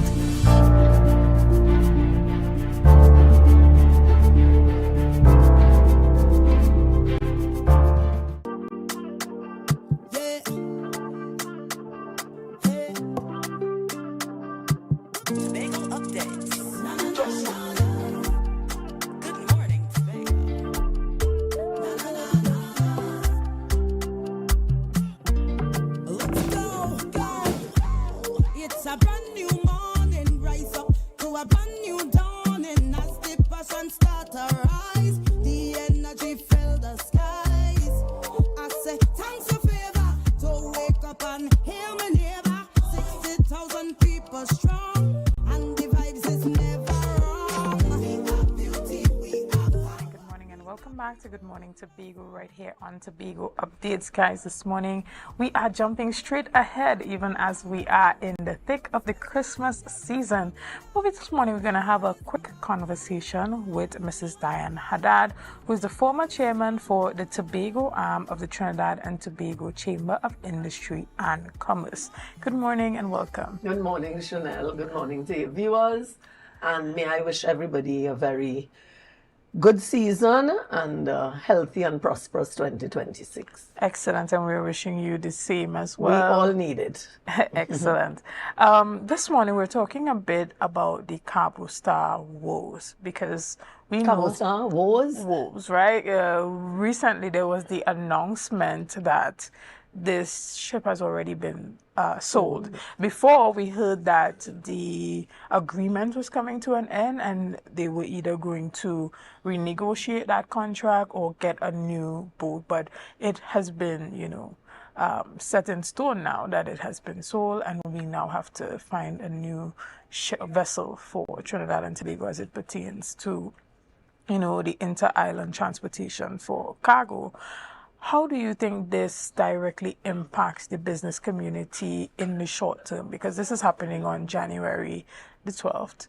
And we are hearing that there is the process happening to procure a new vessel. But what do you think are some of those short-term impacts that we can see happening on the business community? Well, I mean, they are obvious. They are the facts that we don't have cargo coming here, within a week. Immediately we create a crisis.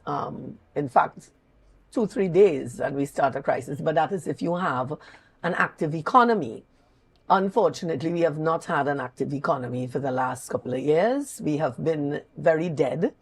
And so you will notice that even when the boat went on dry dock for 3 weeks and extended to a third, no, for 2 weeks and extended for a third, you notice nobody was out there waving flags and screaming. Not because they didn't have issues, but because there was really no economic boost, and therefore the boat did not affect us that badly. It happening in January is usually the slowest month of the year.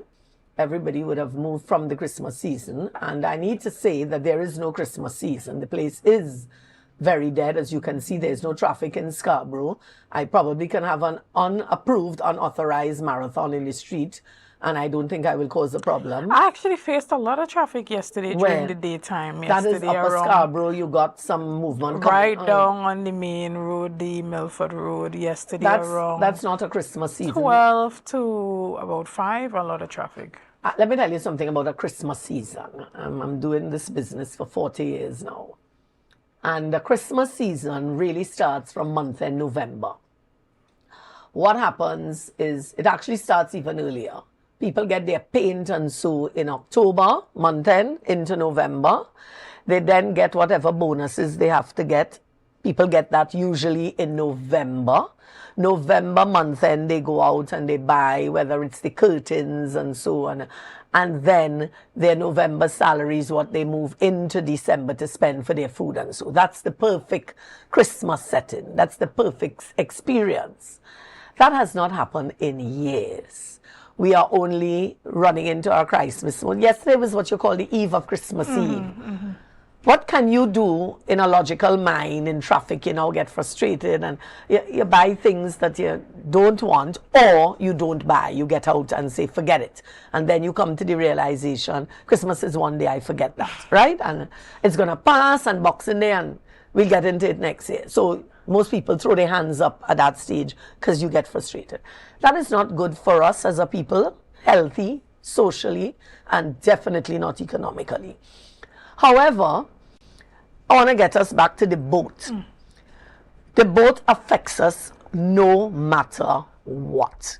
Because people would have depleted stocks in December. People have purchased very cautiously because we don't have the cash flow You don't have the borrowings that are available for you to be able to show how you would pay back, and therefore persons did not invest what they would normally do. People are buying goods. You know, I'm also in the distribution business. People are buying goods and calling you up to yesterday, last minute, they want this, they want that, but the sales are poor. So for the whole month, the place has been poor, dead. So therefore, they will not have the backstock to carry them into January or anything that's causing problems with this boat. Now, the boat, we are hearing many stories. You have heard the 12th, up to this morning, I heard it could be pushed to the 26th, right? That may be some clause in there, but we don't know. Unfortunately, there's no information coming out that's exact for people to be able to preempt or know how to treat with it. It's a big secret. What you are hearing is comments on the ground, nips and pieces. I mean, I have heard that there's an arrangement before the PNM left office. There was an arrangement that was in place already. I understand that staff have already been engaged and employed for training for a boat. Then I am hearing no. I heard that was approved, that the Prime Minister was okay with it. Then I'm hearing, no, we're going for 2 other vessels. I mean, I have the names and everything, which I'm not going to release and say anything because it's not in my place. They are the people who are supposed to do that. That they're going to look at 2 other boats, names declared. But I know and would like to believe that the government would definitely not do anything to have us experience what we did a couple of years ago under the last administration with their reckless decisions with that superfast Galicia, which was engaged during the tenure of the partnership of the Kamala Persad-Bissessar administration. And then we change office and we go now to dump what they do and take what we do. And the whole thing with the barge bringing our vehicles over us now, people like me have to go and do over body work and whatever. They threw us in the bamboo. In fact, in quicksand.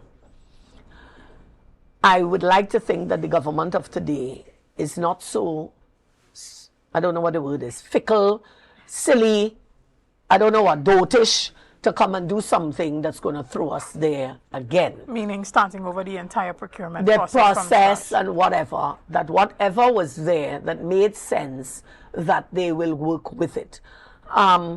You know, these boats always have this thing surrounding it. It's bubble. Whoever the money is have to get a cut in it and whatever. I don't know when that story will leave us as a people and governments in terms of how they operate leadership. And I would like to think that Mrs. Persad-Bissessar, in her wisdom of the experience, will direct that this does not hit us on the 12th or the 26th, like an explosion. Right, and you know, for a lot of persons who are within the business community, they're saying, okay, well, if we knew that this agreement was coming to an end in January, then by that time we should have already been welcoming the new boat even before this boat's contract is up. When we talk about contingency planning, is that an issue that we see being pervasive in Trinidad and Tobago? And how do we counter those type of issues? Even if there is a change in government, what type of structures should be in place at the Port Authority level that regardless of who is in power, that these things that have been started are continued? You know, it's funny, Chanel, you asked that. We are in what you call stupid season, silly season, election season, even for us in Tobago, yeah? And I will tell you that our problem, and it's not special to Trinidad and Tobago, it seems to be the Caribbean after we would have had the Ralph Gonsalves fiasco coming public, and then we are hearing, you know, Antigua Barbuda. If I may say, it seems to be that we've lost the simple qualities that man's supposed to at least operate by, some measure of ethics and, you know, commitment to leadership. And it's as though we've lost our way there, but for a long time now. And contingency planning, forecasting, all of that. You don't have successful private sector just like that. successful private sector sit, forecast, strategize, plan, and then put into effect with KPIs and action, right? And action. And action. Good, not talk shops. We get out there and we have to perform. We come now and it seems like being in politics or being in leadership now is all about what is in it for me personally, the I zone. What do I benefit? So it has come to a place where the quality of people that are attracting or being attracted there is really not anybody that I will go and say, I want advice from you. Nothing starts me there. Nothing startles me that these people are people that I can get at. So if I can't get advice from them, I'm really not sure how they lead in me. Point, right? So how can they plan for the island? Where's the forecasting? The best time that port was ever run was under Mr. Leon Grant. And I'm saying it again and again, and I will die saying it. Unless somebody gives me something better between now and that day. But I'm living till 180. So I have a long time to see what will happen. So I'm saying, what is it that these people see that is attractive for them? Is it that I want to go to a place that I don't have to work and just get paid? Is it that I want to go to a place where I can get benefits that are dishonest? I just want to get rich quick. What is it so attractive to persons that go to these places? Listen to something else. Have you ever recognized, and I mean to me this could not be just coincidental, every Christmas, every Easter, every carnival, every summer, every time we have an event or some occasion taking place, you know, our boats have problems, delays, breakdown. People have to be by the port screaming and behaving, you know, like they're from a backyard, all because nobody speaks to them properly, nobody explains anything to them. Do you realize it happens at Caribbean Airlines and the airport, the planes? It's always sufferation. Over my 40-something years doing that from a business perspective, you know what? I avoid flying there or going anything. I just get out of the way because the experience is not and has not been nice. When Mr. Grant was there, we met as a chamber, the chamber when I was there. We would meet the committee and Mr. Grant and his team, and we will do 3-month and 6-month forecasts, and we would do the year forecast. So you see this story now, just secretive, and no, we would have known, we would have given our input. If we knew that the boat was going on the 12th, we would have made arrangements with suppliers to give extended credit. We would have done something. Right. But does this committee still exist within the business chamber? Yes, it does. I'm not sure how active the actual chamber is in terms of their voice. I'm not sure. I'm not sure. Understood. So do you think that the problem is more on the Port Authority side and the leadership within the Trinidad and Tobago Port Authority or the government than it is within the actual private sector and the business community? Of course, there's been no proper table communication, across the table talk, no proper meetings held so that the people who have gone there, I mean, let us be real. No politician understands that port or airport or you understand what I mean? Right. They don't understand that. They rely on public servants and whatever information. How many of them really suffer? When they go, a phone call is made, they go straight to the counter, somebody gets their boarding pass. They don't get the feel of what's happening. So to me, they are distant from the emotion. They are distant from the cost. They are distant from the whole episode. And therefore, the private sector in Tobago in particular, we feel it so much because we are there in our businesses. We have to be. We have to be there in the night. We have to be there in the day. We work twice as hard. You know, people in Trinidad, I keep saying, have the ability to shut off at 4 o'clock or 5 o'clock. We have to go back at 8 or 9 o'clock in the night and go till 11 when the boat leaves. We have to hope the gate is open for us when we come back, although they come in late. The boat arrives late. They don't give us any extra time. In the past, we had arrangements where the manager will automatically know the boat came in late, they talk to the captain, so we get an extra half an hour to go and offload and turn around. Nothing is going on like that. Nothing for the longest while. Do you think the chamber plays a incredibly important role in advocating to ensure that these channels of communication are reopened? Yes, the NGOs do play a role. However, I'm back to the same problem. Leadership. Are people going to be there for their personal purpose and gain, or are they going to be there for the business of Tobago? Are they going to be there just as in Trinidad? Are they there? You have seen how many people from NGO Chanel end up being in politics. Ricky Sukai, and I'm calling people's names, was in the Chaguanas chamber, very active, doing stuff for Chaguanas, and then he was in the parliament after that. We keep seeing the head of the supermarket association at one time, you know, they ended up. So the point is it that they're going there for a particular goal, or is it that the politicians get to claw into them and buy them so they shut them up, so that all the failings are hidden and the people don't get to see it? Understood. Even moving forward in the procurement of this new cargo vessel, in the meantime, you know, you indicated that it may not be as bad because January is a bit... No, but it takes time. A bit, yeah. It takes time. And this may even cut into that Easter period, depending on how soon they can get that on whole... this. Sometimes the boats arrive, Chanel, and it is not... The ramp to go down doesn't fit properly on our landing area, and therefore they have some work to do. They have to do renovations to it. So you remember the last time they had all of that, so the boat is here, but the boat cannot function. You know, whether it's a tug have to bring it in, whatever. We don't know the actual dynamics and logistics and that thing.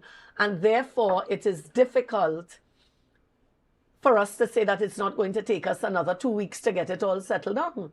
It is, we are in a very funny place again today as we speak. I mean, tomorrow is Christmas Day, so we'll go and eat and be merry, and then we'll wake up to it. In no time, the reality is going to hit us in a couple of days. Again, when will Trinidad and Tobago, described as a failed state, and I am saying it for years now, because we can't get the basics in order.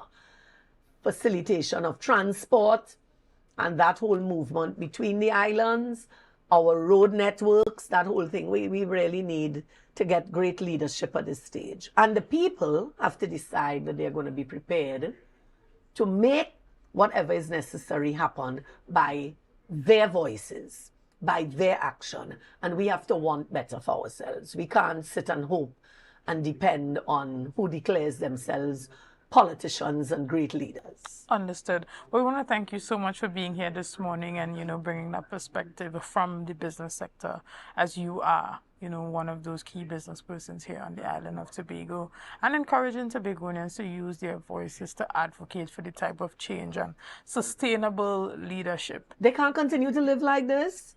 Understood. They're going to continue to live like this? Understood. Come on. Well, again, we want to say season's greetings to you from Thank you very much, and again, God bless. Me and my colleagues here at Tobago Updates. Guys, we are going to go straight over to the Mason Hall SDA Drum Corps, and they're going to come to us this morning with some lovely Christmas music. My team of colleagues are over there at the Scarborough Esplanade enjoying the sweet songs of Christmas, so we hope that you will join us with that as we head over to them right now.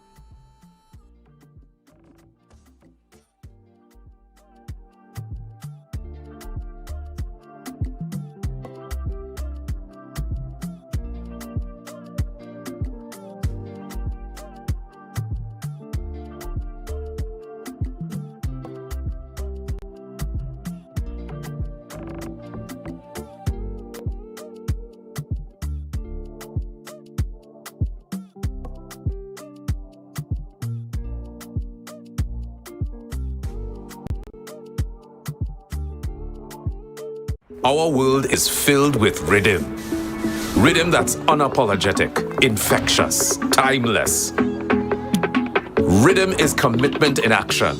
It's how we show up for each other with unrelenting support that goes the distance.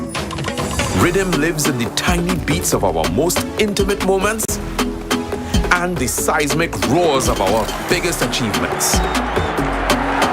Rhythm is resilience in motion. So, even when things go out of sync, we do what it takes to bring the rhythm back.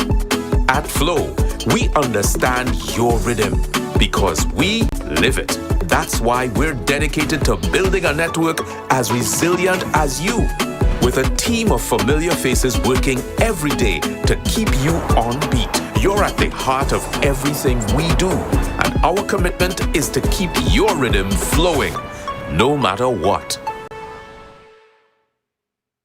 It's Christmas time again, and if you're looking for somewhere to get all your Christmas decorations, you'll find the right place.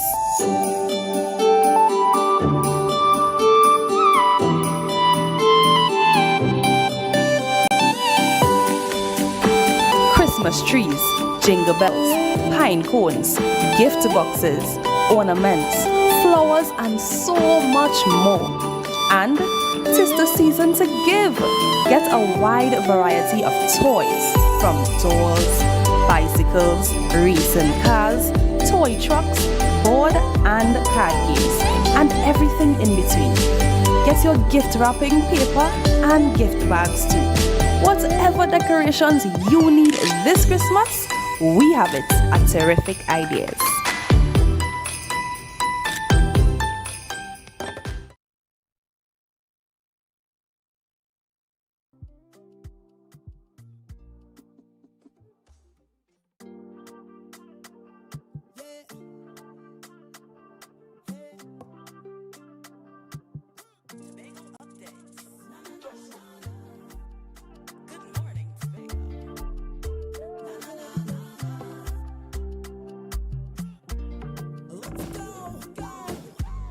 It's a brand new morning, rise up to a brand new dawning. As the passion start to rise, the energy fill the skies.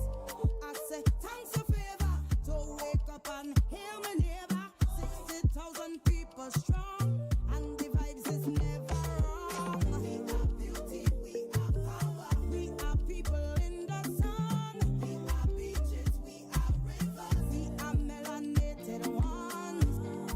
We special and there is no denying. Tobago is number one. I am you and you are me. Together we're stronger. Good morning, Tobago. Good morning, Tobago. Good morning,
You know, they started having a good time without me. So I had to Time to get in on the action. and I couldn't wait until the show is over because by that time, you know, everything might be finished when the entire crew passed through, right? Especially we're doing here. But anyway, we want to say thank you to that Mason Hall SDA band. They were really good, bringing in that Christmas energy. I really, truly enjoyed it. You know, they always bringing in that, you know, flavor and that touch of Christmas, and that's happening down at the Esplanade, right? Yeah. So I see that Dwayne just steps in there. Maybe he came to see if there's still more ice cream. Probably. But there's no more. But anyway, you know, as it pertains to you, what are you doing tomorrow? Have you already started cleaning? Are you even gonna be cleaning, or are you one of those persons that say Christmas is just one day and well, it is what it is? So, well, growing up at home for me, we didn't necessarily have Christmas traditions. I would say in terms of the cleaning and getting the house together for Christmas, that is something that was done throughout the year. Okay. So there wasn't that hassle of pulling down all the curtains or scrapping the house bare to paint it or to throw out the couch and bring in a new one. We were just very practical. If it needed painting, we would paint. Right. The most we would do is change the curtains and clean the windows and make sure that the house feels like Christmas, because I know my grandmom, she would bake the turkey ham the night before, so it has the house smelling, the fresh bread. So when you wake up in the morning, you already have these things ready and waiting for breakfast, and the cocoa tea, you know, that cocoa ball that they have. Yes, right. Great. Yeah, so it was just about spending time with family, not so much about the scrapping of the house, getting everything new. It's just very practical. Those are the traditions Well, I for me, experienced so at home. some of the Christmas memories that I remember was obviously always begging my grandmother for money. Like, we always used to have in mind what we wanted for Christmas. So we always used to be like, Granny, you know, this is what we want, you know. But we always had to do Christmas chores in order to get the money. So we weren't one of the families that, you know, you go and you see Christmas around, gifts around the tree. We would actually be given money to go and get the things that we wanted. So, but we had to clean the house first. So I think that when you have that experience as a child of having to, you know, scrap down the cushion covers and change them and wash them and climb up high and clean the windows, when you get your own place, it's like... It becomes a norm that's ingrained and embedded in you. Or you just don't want to do it because you're traumatized. You're traumatized, right? So for me, I think I'm going to try to do an entire Christmas cleaning in one day. Hi, Dwayne. How are you doing? I'm not as fine as you. Is your place already clean? Did you already change your curtains? My mother already did all those things during the So year. how are you going to be a good husband if you just let your mother do everything? No, you see how interpretation is another thing, right? I didn't. But you have the opportunity to clear your name. Right. So that was not supposed to be implied in no form or fashion. My mother does not celebrate Christmas. Oh. Right. So for me to do that, I have to get my own home, because I love Christmas and I love the act of giving. I like to see children open gifts and be excited and make mess with the people. I'm still saying that you said that you like the act of giving, however, you still didn't bring any gifts. I was about to say that. Natalia and Chanel. So Did you recall me saying that you'll be under your tree? Take a sip for that. Take a sip So for what? Wait, didn't you just come back from a trip? that's my point. I saw snow and winter clothes on Dwayne's Instagram status very recently. So I'm sure you passed through duty free. I don't know what you're talking about. That's why you I should don't not know. have come here. Anyway, back to you, Renessa. What are you doing as it pertains to Christmas tomorrow? Most times around Christmas, I would just spend it really chill. I don't make any plans. It's more about reflection for me. I take that time to spend time with family. I have a big family. So we would come together at one home. We would cook, whether it's chicken, it's pie, it's not your regular Christmas meal, but we would cook and we just spend the day laughing, reminiscing and stuff like that. And when I was much younger, the village that I grew up in, practically everybody's my family. So there were these times where everyone would plan and we'd go to Mount Dillon, and there's this big kite in Lescotto. Right. So they would go up there, all the family would be there, would walk with the food, and they would fly the kite. Those are some of the fondest memories I've had as a child growing up around Christmas time. So as I've gotten older, I think I've appreciated spending Christmas with family, even if it's my immediate family. Right. Because throughout the year, yes, you are amongst your family, but it's more like touch and go.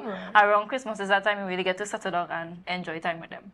What about you, Dwayne? What are you doing tomorrow? I would spend a lot of time resting because I need it.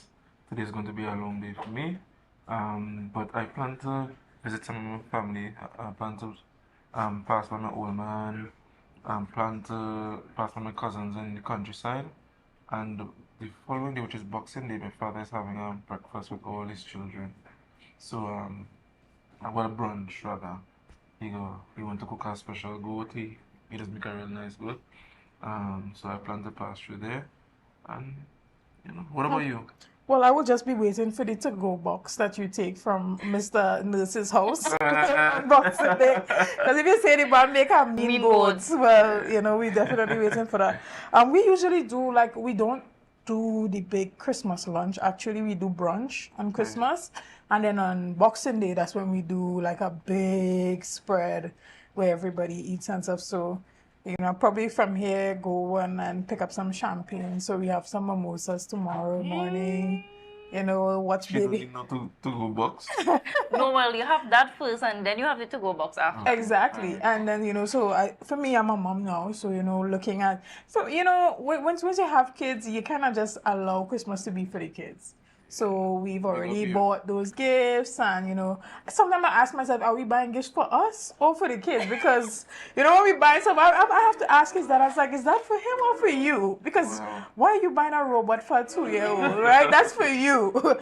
But, we look forward to seeing his excitement, opening up the gifts and, just seeing the smiles on his face, his grandparents' face, and just being together and sharing those moments, really. But unfortunately, we're going to have to take a quick break right here. We'll be back with much more Christmas entertainment right after this. See you soon.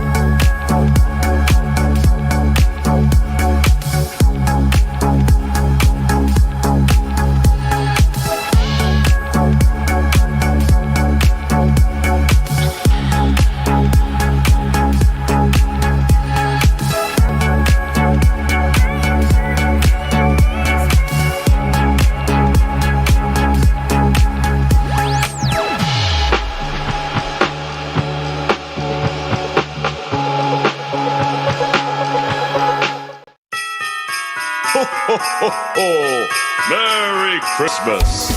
What's on your Christmas wish list? And can you do it with $75,000 at 0.75%? Bethel Credit Union is making your Christmas wishes come true with our 75 in 25 Christmas loan sale. Get up to $75,000 in loans at a special 0.75% interest rate as we celebrate 75 years of service, strength, and community. So, whether it's home upgrades, holiday travel, or treating the ones you love, we've got you covered. Bethel Credit Union, we see you and we're here for you. Find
goals, we've got them. At S&R Hair Fantasy, we provide a wide variety of quality hair, the latest hair accessories, adult toys, skin lightening products, female underwear, and much more under one roof. Check us out on Shelbourne Street in Plymouth or call us at 317-0808. We're open Monday through Saturday, 10 a.m. to 6 p.m. S&R Hair Fantasy for queens who know exactly what they want. That was a paid political advertisement.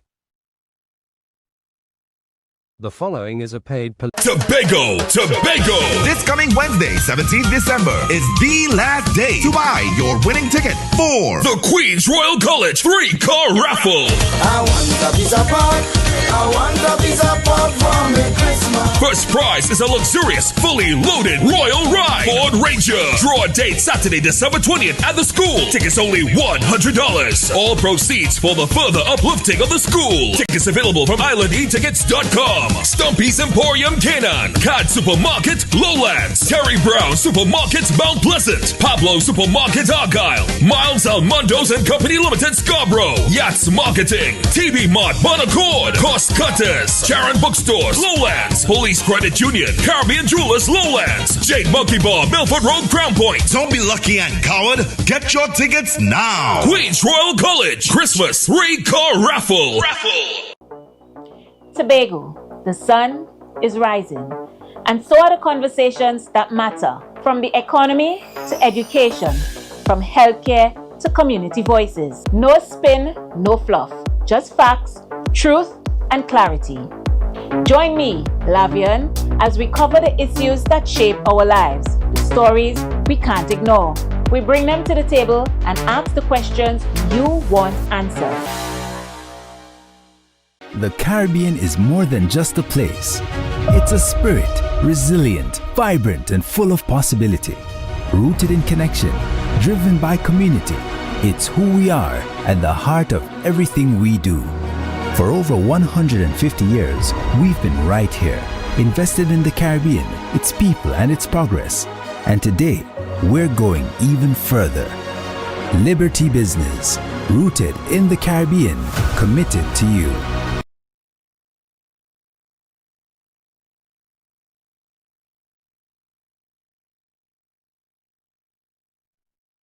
Who said the elderly can't have fun too? We're talking good food, proper music, lots of games, and a day at the beach they will never forget. From the time we left the compound at Heavenly Care Home for the Elderly, the vibe was already established. Wheels up and seatbelts on. Watch now, when we touched down in Pigeon Point, everybody was ready for excitement. But before anything could take place, we had to secure bellies. You ever play bingo by the beachside? Well, that was the first activity on the roster, and boy did these seniors have fun. However, others wanted something more physical, so we brought out the ring toss, and not even arthritis could have stopped them. Well, I was blown away at how straight these people were. Are you sure this is a home for the elderly? Nothing beats a Jet 2 holiday, but nothing beats the song of good steel pan by the shores while we take a dip in Tobago's finest water. Wait, more food again? This is my type of event. The energy was amazing and nothing short of a blessing. Pick up Heavenly Care Home for the Elderly, because joy doesn't retire, laughter doesn't age, and memories like these last forever. To a stranger.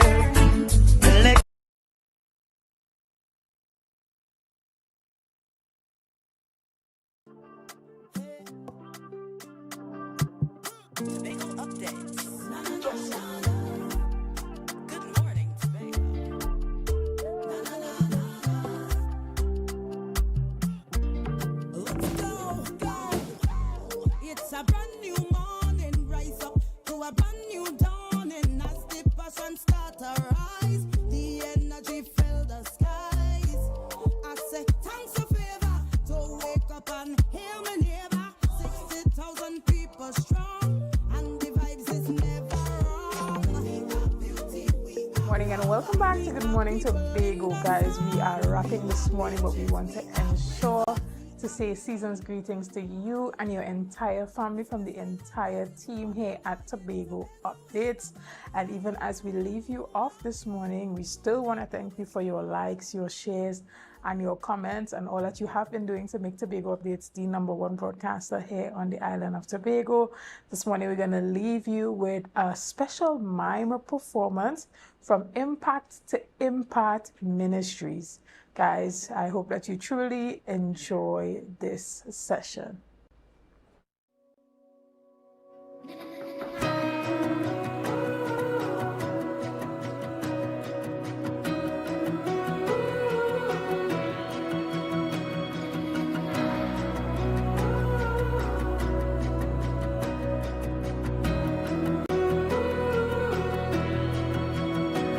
Behold, the King has come, divinity incarnate, creator of the world, breathing our air.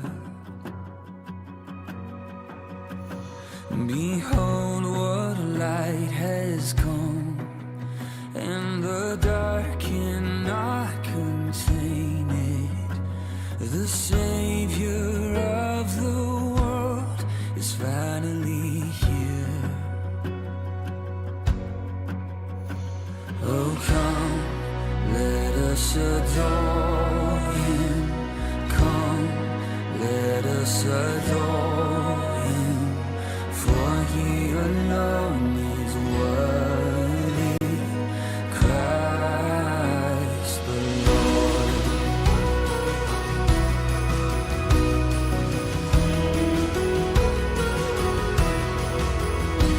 Behold the Father's love beyond all comprehension. He gave His only Son to die in our place. Go and see that empty tomb. He's not there, for He is risen. Every heart preparing room. Jesus Christ, the King of heaven. Oh, come, let us adore Him. Come, let us adore Him. For He alone is worthy, Christ the Lord.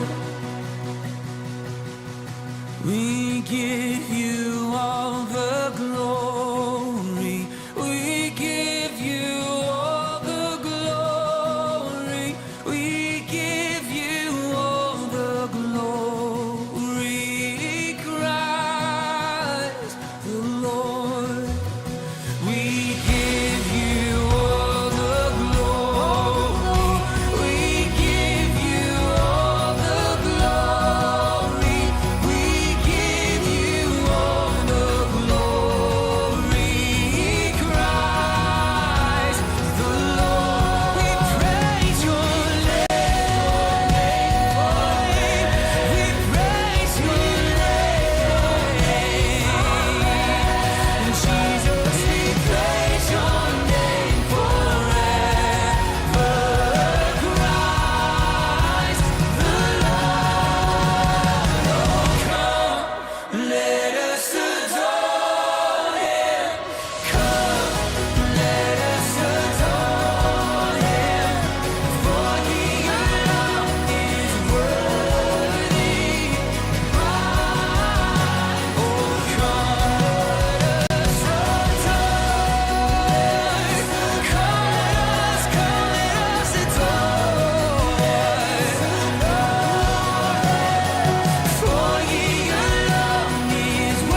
a brand